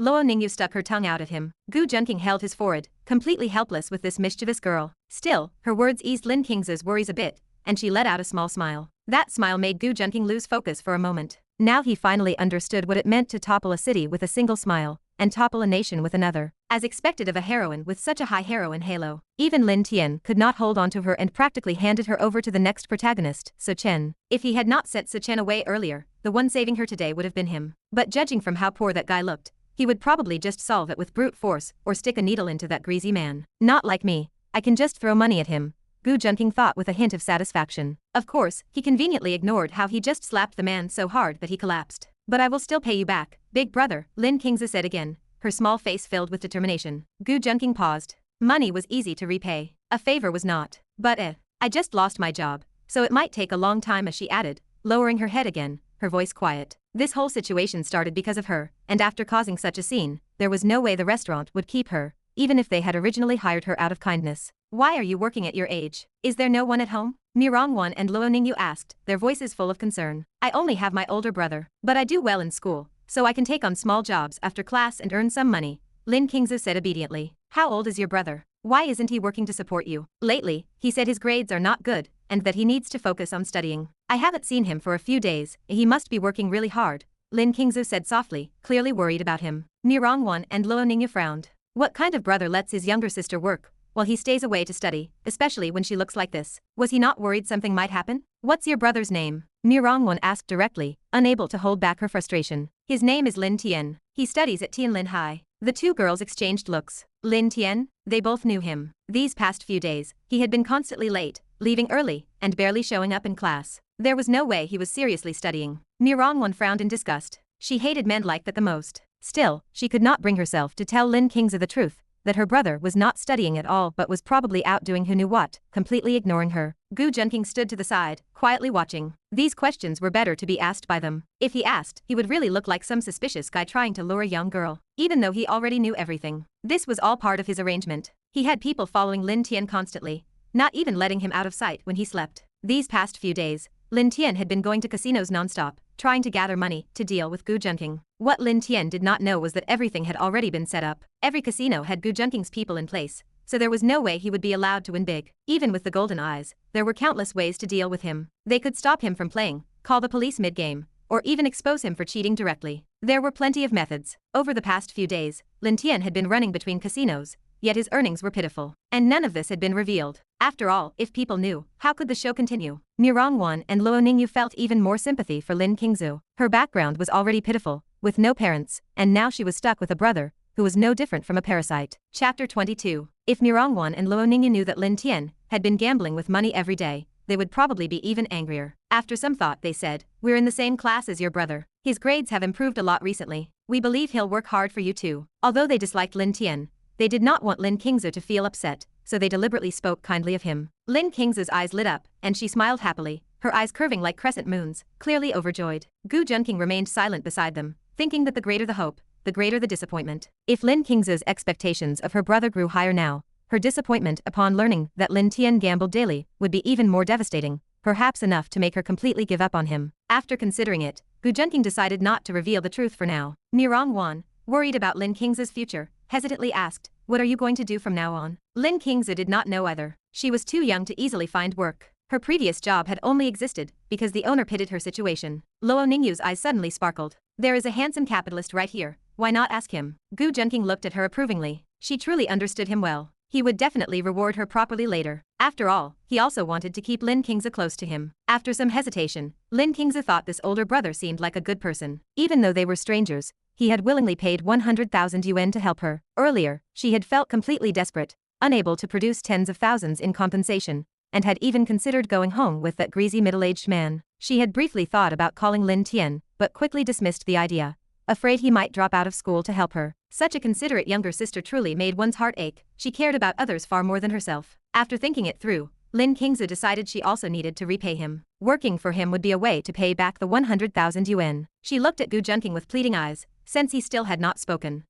Fine then. My home does happen to be short-handed," Gu Junqing said reluctantly, as though forced by sympathy rather than willingness. In reality, he was overjoyed inside. With the female lead by his side, who could possibly take her away? As the saying goes, the one closest to the water gets the moon first. Gu Junqing was secretly delighted. Afterward, Lin Qingzu went to settle matters with her employer, apologized, and left together with Gu Junqing and the others. As they were leaving, Luo Ningyu secretly pulled Gu Junqing aside to a quiet corner and whispered, "Are you satisfied now?" She giggled near his ear. "Satisfied with what?" Gu Junqing pretended ignorance. "I could tell from your expression earlier. You even have a thing for raising and nurturing girls, don't you?" Luo Ningyu whispered teasingly. "Rather than nurturing, I would rather nurture you right now," Gu Junqing replied, suddenly grabbing her wrist and pinning her lightly against the wall so she could not escape. "Little Ningyu, you have been teasing me all day. Let us see how you get away this time. Then go ahead." Luo Ningyu's eyes shimmered with coquettish charm as she stared straight at him, her voice soft and alluring. Gu Junqing reached out, pinched her chin gently, tilted her face upward, and lowered his head to seal her lips with his. At first, it was a battle of wills, neither willing to yield. But soon, Luo Ningyu was no match for Gu Junqing's persistence, and could only surrender passively. After a long while, Gu Junqing finally pulled back. Luo Ningyu was left breathless, her lips nearly numb, staring dazedly into his half-smiling eyes. Quiet now, all bark and no bite," Gu Junqing teased, gently stroking her cheek. Bully. "I should not have helped you convince Lin Qingzu to follow you earlier," Luo Ningyu muttered. "Why did you suddenly want her to come with me?" "First, I genuinely feel sorry for her. Lin Tian's character is terrible, yet his sister is so wonderful. Second, I wanted someone trustworthy to take care of her. After thinking about it, you were the only one I trusted. Even if you are a bit of a scoundrel, you probably would not touch someone who is still underage, right? She looked at him suspiciously, waiting for reassurance. Of course I will not. Trust me, Gu Junqing said helplessly. He certainly would not lay a hand on Lin Qingzu. Whether he might metaphorically guide her was another matter. Ahem. Just kidding. He still had principles. His 2 rules regarding women were simple. No minors and no married women. Even as a villain, he had standards. He considered himself an ambitious and principled villain. Seeing his sincere expression, Luo Ningyu believed him. She was already deeply in love with him. Even if he deceived her, she felt it would not matter. Recently, if she went even one day without seeing him, she felt an emptiness she could not shake. If you ever feel the urge, you can always come to me, Luo Ningyu added mischievously. Thump. Gu Junqing lightly flicked her forehead. Why did you hit me? She pouted, rubbing her head. All bark and no bite. Who was the one who got completely dizzy after just one kiss? Laughing and teasing each other,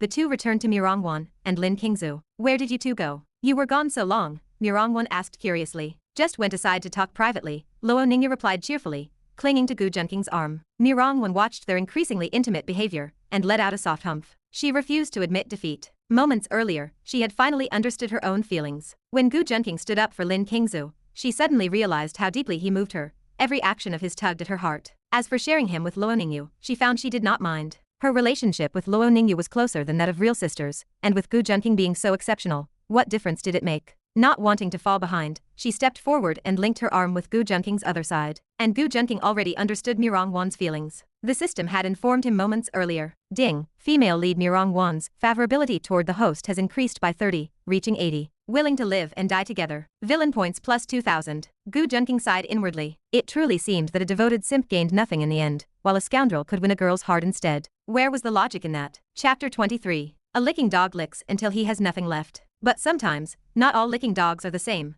Different people have different fates. Gu Junqing sighed deeply. Lin Qingzu, who had been quietly following behind the 3 of them, blinked her eyes. To be honest, she somewhat regretted following Gu Junqing. She was a little afraid that her small face might also get a couple of licks from him. It is not tasty at all. This big brother looks noble and handsome, but maybe he is not quite what he seems. Lin Qingzu thought to herself. In the end, it was Luo Ningyu who stepped forward. All right, stop flirting in front of the kid. Be mindful of the influence. Luo Ningyu watched as her best friend was teased by Gu Junqing, and could not help but laugh inwardly. Normally, Mirongwan was quite composed. Only Gu Junqing could stir such strong emotions in her. I am not a kid. You are only a few years older than me. Lin Qingzu muttered softly. Anyone underage is still a child. Luo Ningyu pulled Lin Qingzu into a hug, holding her close. Seeing Lin Qingzu's adorable attempt to act mature made Luo Ningyu realize just how much she liked her. But for Lin Qingzu, the tight embrace felt almost overwhelming, yet the warmth was something she rarely experienced. Eventually, Gu Junqing pulled Lin Qingzu out of Luo Ningyu's arms. All right, enough fooling around.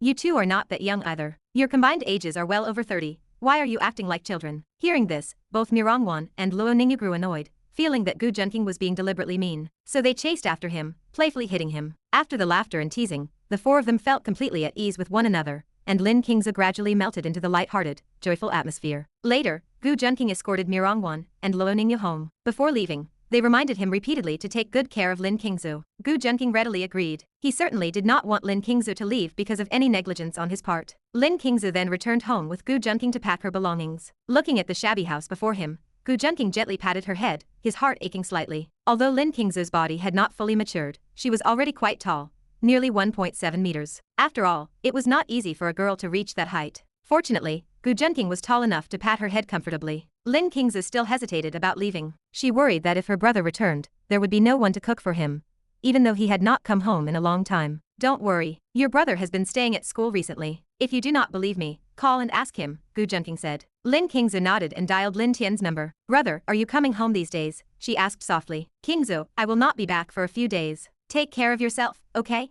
I have got things to do here, so I will hang up now. Bye. Lin Tian sounded rushed and ended the call after only a few words, not even asking how she had been. After all, he had not seen his sister for so long. Did he not miss her at all? All Lin Qingzu heard in the background was loud noise, people shouting, and someone urging him on. She had no idea where he actually was. Gu Junqing sneered inwardly. Of course he knew, Lin Tian was at a gambling den. He had even arranged for people to keep Lin Tian occupied, letting him win small amounts occasionally so he would remain distracted and busy. With the golden eyes, it was difficult for Lin Tian not to make money. But Gu Junqing could easily control his profits, or simply use methods teachers like to call confiscation. Lin Qingzu lowered her phone, disappointment filling her heart. Her brother suddenly felt unfamiliar. In the past, even when Lin Tian did not come home, he he would always call to check on her and comfort her. Now, when she called him, he hung up abruptly. She did not understand what she had done wrong. Tears welled up in her eyes as she felt wronged. Gu Junqing gently stroked her cheek, wiping away her tears. Although he was the one orchestrating everything, he felt no guilt. If he allowed Lin Tian to grow wealthy and rise to power, the one who would eventually die would be Gu Junqing himself. Even though Lin Qingze was an incredibly caring sister,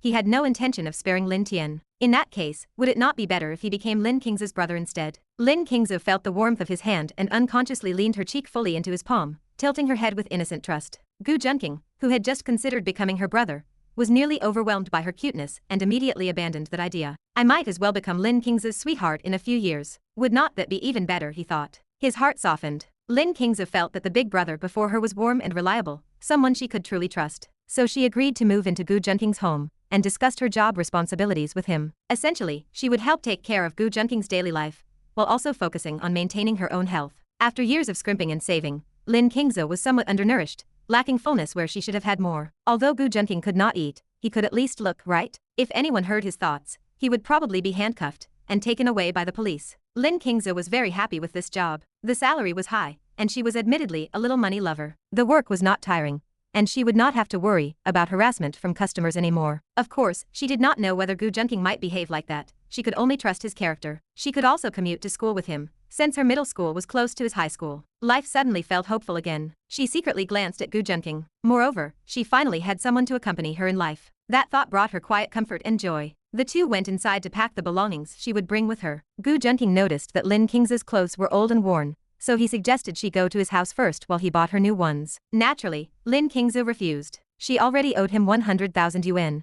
How could she let him spend more money on her? Gu Junqing could only say he would deduct it from her salary, finally persuading her to agree. Lin Qingze followed Gu Junqing back to his villa. Looking at the luxurious estate spanning thousands of square meters, built like a medieval castle, she finally understood just how wealthy his family was. No wonder Luo Ningyu had told her not to worry about the 100,000 yuan. The house is so big, eh? Lin Qingze murmured, feeling a little inferior. But there are downsides too. My housekeeper and security guard recently broke up after dating. Do you know why? Gu Junqing asked, trying to lighten the mood. Why? She asked, puzzled. Because they found long-distance relationships too painful. Ha ha ha. Only someone as innocent as Lin Qingze would laugh at such an old joke. Still, seeing her mood lift and her sense of inferiority fade, Gu Junqing felt relieved and a little proud of his quick thinking. Chapter 24. Gu Junqing and Lin Qingze walked into the hall chatting and laughing. What Gu Junqing didn't expect was that his parents had returned again. Both his father, Gu Junqing, and his mother, Xie Ying, were looking at him with rather peculiar expressions. When Xie Ying saw that Gu Junqing had brought a young girl home,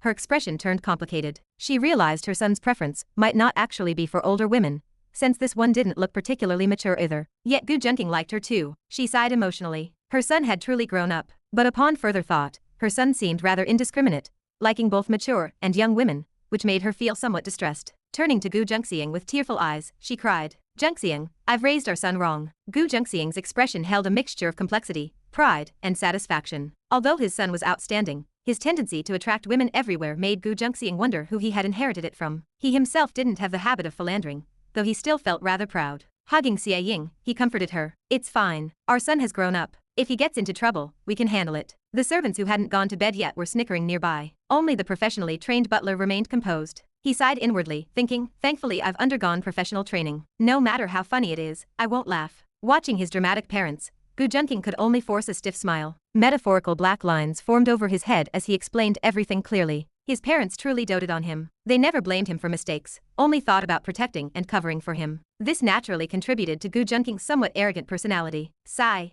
Gu Junqing could only sigh silently. If he didn't indulge his parents, who would? Coincidentally, they had been present during the incident with Teacher Yu, and now they were here again when he brought Lin Qingze home. They always seemed to appear whenever a potential daughter-in-law candidate showed up. Gu Junqing began to suspect there was a mole around him. Turning around, he indeed spotted his driver Baldi and bodyguard Chi Ju sneaking away furtively. His lips twitched. He decided not to pursue it. His parents understood his affairs and never interfered, allowing him to do as he pleased. As long as his safety was guaranteed, Gu Junqing and Xie Ying could accept anything. With parents like these, Gu Junqing didn't know whether to feel happy or helpless. It took considerable effort for him to finally convince them that Lin Qingze was someone he had hired to work. Although he did harbor certain improper thoughts, now was not the time. Gu Junqing's parents felt genuine heartache after hearing about Lin Qingze's circumstances. Lin Qingze herself was moved to tears. It was her first time experiencing such a warm family atmosphere. Lin Tian's parents had passed away when she was very young. Though she had been too little to understand much, she always felt they hadn't loved her as much. The best things had always gone to her brother. She could only watch as he ate the best food and wore the warmest clothes. By the age of 4 or 5, she had already learned to handle many household chores. She had wanted attention too, but she never received it. After chatting for a while,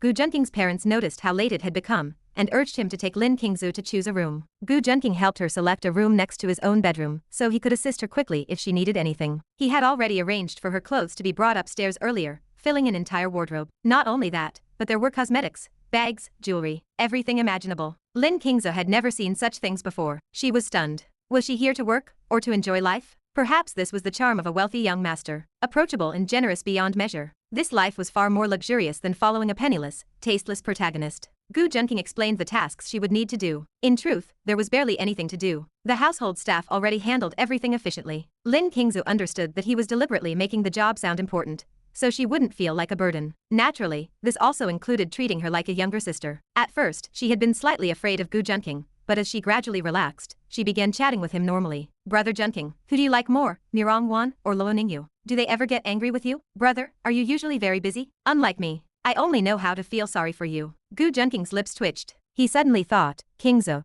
I think you could also be in charge of brewing tea, especially green tea. I believe you could make it sweet and mellow. You'll definitely become a tea master in the future. Lin Qingzu quickly agreed. Although she didn't understand why he wanted her to brew tea, or why he was so certain she would become a tea master, she resolved to work hard and brew delicious tea for him. Looking at her youthful face, Gu Junqing knew she was putting on a brave front. After everything she had experienced today, anyone else would have been exhausted. Seeing her pretend nothing was wrong made him genuinely feel sorry for her. He stepped forward and hugged Lin Qingzu, pulling her into his embrace. Qingzu, you're very strong, but you also need to learn to release the pain inside. From now on, let Brother Junqing be your emotional trash can, alright? Let your feelings out however you need to. You can treat this place as your home. It was the first time Gu Junqing had spoken so gently. Lin Qingzu didn't understand why, but this man seemed able to see through all her pretenses. Wah! He felt the fabric on his chest gradually grow damp. Her crying sounded soft, like a kitten's whimper. Having lost her parents young, she had only her brother left. Yet now her brother clearly had no time for her, forcing her to remain strong alone. All the grievances she faced outside had been bottled up,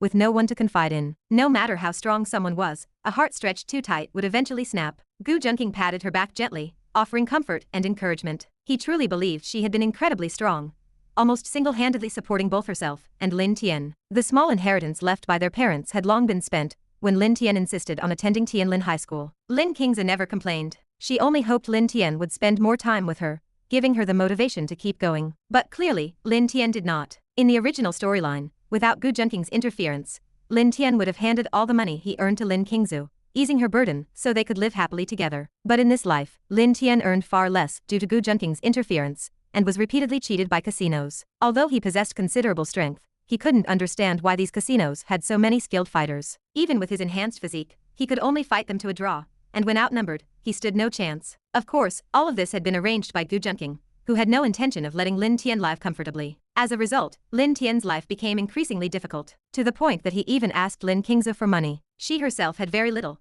relying entirely on constant work to earn a meager income. If not for her excellent grades and school scholarships, she might have starved long ago. Although Lin Tian possessed the golden eyes, his protagonist halo had been seized by Gu Junqing, and his mental resilience had already begun to collapse. He became addicted to gambling, hoping to make a fortune overnight and start over. Yet he failed to realize that there were far more reliable ways to make money quickly in this world than gambling. Chapter 25. A cold glint flashed in Gu Junqing's eyes. He felt it was almost time to deal with Lin Tian, whose consciousness was already growing hazy. Protagonists were naturally gifted, and could be considered the favored sons of heaven and earth. Whenever danger approached, the world would send an intangible premonition to prevent the protagonist from making unfavorable decisions. But judging by Lin Tian's current state, it was clear he had nearly lost that subtle intuition. Seeing the beautiful girl in his arms had cried herself to sleep, he gently laid her properly on the bed. He tucked the blanket around her, turned off the light, and left. Lin Qingzu opened her eyes, hugged the blanket that still carried a trace of warmth, and smiled. She suddenly felt much more at ease. If Lin Tian no longer wanted her as his little sister, then perhaps she could gain a Brother Junqing instead. Brother Junqing wouldn't let her suffer or face hardship, which seemed quite nice too. She didn't believe there was anything about her that Gu Junqing could possibly want to exploit. If it were about looks, with Gu Junqing's ethereal, lone swan-like handsomeness, what young lady couldn't he attract? A face so striking could stir envy in heaven and resentment among men. Moreover, in every aspect, she still couldn't compare to those two older sisters. So she was willing to believe that Brother Junqing was genuinely good to her. Of course, if Lin Qingzu knew that Gu Junqing, that scoundrel, was someone who never minded having more fish in his pond, she might not be so certain. As she pondered, she drifted off to sleep. This time, however, she was no longer alone in her dreams. Gu Junqing breathed a sigh of relief and returned to his own bedroom. To be honest, half of Lin Qing's current situation, having no one to rely on, was caused by him. After all, he had essentially forced Lin Tian into a corner. By now, most of Lin Tian's backers had already been removed. For example, the supporter at school, the director who had helped Lin Tian, had already been ousted. That director was probably bewildered himself. Why would the uncrowned king of Lodu, the Gu family, bother targeting a mere school director? So the only way Gu Junqing could make up for Lin Qing's current plight was to gradually take over Lin Tian's role. Since Lin Tian wasn't even her biological brother, why couldn't he, Gu Junqing, become her brother instead? Besides, Lin Tian had done such disgusting things that Gu Junqing no longer felt safe leaving Lin Qingzhou by his side. This way, after Lin Tian disappeared, Lin Qingzhou wouldn't be alone. Moreover, he needed to keep a close watch on her to prevent other protagonists from getting close. He didn't want the meat already in his mouth to be snatched away. Hey, though he talked about companionship, he was really just a little tempted by her body. But she still needed a few more years to grow up. Then he suddenly remembered Luo Ningyu mentioning raising at the restaurant. It seemed he could actually make that happen now. Back then, he had sworn confidently that he was upright and honorable, his virtue shining like the sun and moon. But now, he wasn't so sure anymore. Why do I feel like my principles are shifting slightly? Gu Junqing rubbed his chin. Ahem, no way. How could I possibly go after a child? Reaffirming his resolve, Gu Junqing went to sleep. Morning arrived, and Gu Junqing was still asleep. Suddenly, he heard the sound of a door opening. Alert, he opened his eyes slightly. Brother Junqing, are you awake? A voice carrying a hint of childishness sounded. Only then did Gu Junqing realize his morning wake-up service had arrived. Wanting to tease Lin Qingzhou, he deliberately remained silent, curious to see how she would wake him. Seeing that she hadn't succeeded in waking him, Lin Qingzhou quietly approached. Looking at his pretending to sleep face, she couldn't help sighing inwardly. How could there be such a handsome face in this world, as if blessed by heaven and embodying the essence of mountains and rivers? While ordinary people might look disheveled after waking up, Gu Junqing's skin remained fresh and clear. Lin Qingzhou leaned closer, finding the task of waking him rather amusing. She used the bunny ears on her outfit to gently brush against him. Brother Junqing, time to wake up. She was wearing special clothes. Thinking of this made her feel slightly shy. While changing that morning, she had discovered this outfit among her clothes and assumed Gu Junqing had specially bought it for her. Feeling something soft brushing against him, Gu Junqing decided to stop pretending. The moment he opened his eyes, he froze. Lin Qingzhou was actually wearing a bunny girl outfit while waking him up. With rabbit ear accessories on her head and a small tail ornament, her dressed-up charm was almost comparable to Sakura Jimamai herself. This reminded Gu Junqing of an internet meme from his previous life. People live for Sakura Jimamai. Combined with Lin Qingzhou's pure and innocent expression, the outfit was overwhelmingly adorable. Coupled with the morning hours, when hormones were particularly active, Gu Junqing found it difficult to restrain himself. He quickly got out of bed and hurried to the bathroom, slightly hunched as he walked, not wanting Lin Qingzhou to notice anything. Go change into normal clothes first. I'll take you to school later. Watching his reaction, Lin Qingzhou smiled slyly. Yesterday's Gu Junqing had seemed majestic and untouchable, like someone walking above the clouds. But seeing him like this today made her feel he was also just an ordinary person. It feels like making an immortal descend into the mortal world, Lin Qingzhou giggled to herself before returning to her room to change. After washing up quickly, Gu Junqing went to the dining room to have breakfast with Lin Qingzhou. He moved unusually fast because he wanted to go to school and have a life discussion with teacher Yu, and perhaps some exercise. He had been quite stimulated earlier by Lin Qingzhou, thinking what a waste it was for such a beautiful girl to have Lin Tian as her brother. Gu Junqing first drove Lin Qingzhou to her middle school. Before parting, he specifically told her he would pick her up after school. Her classmates watched her step out of such a luxurious car and immediately began gossiping. Some said her family had suddenly become rich, others speculated she had won the lottery, and of course, some made malicious remarks about being kept.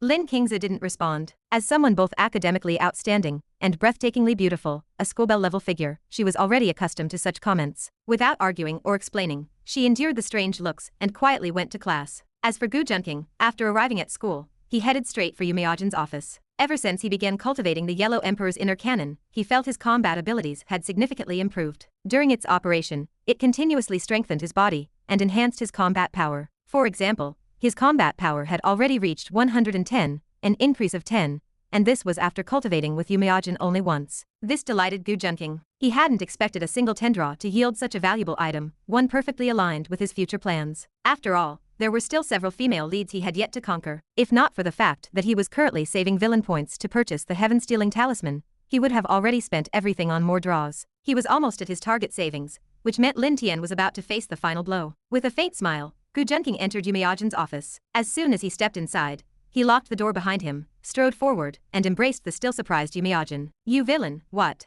Still not satisfied?" Yu Miajin said, Blushing deeply. To be continued. Hope you liked today's video. Join the community by subscribing and dropping a like. I'll be back with another update as soon as possible. See you then.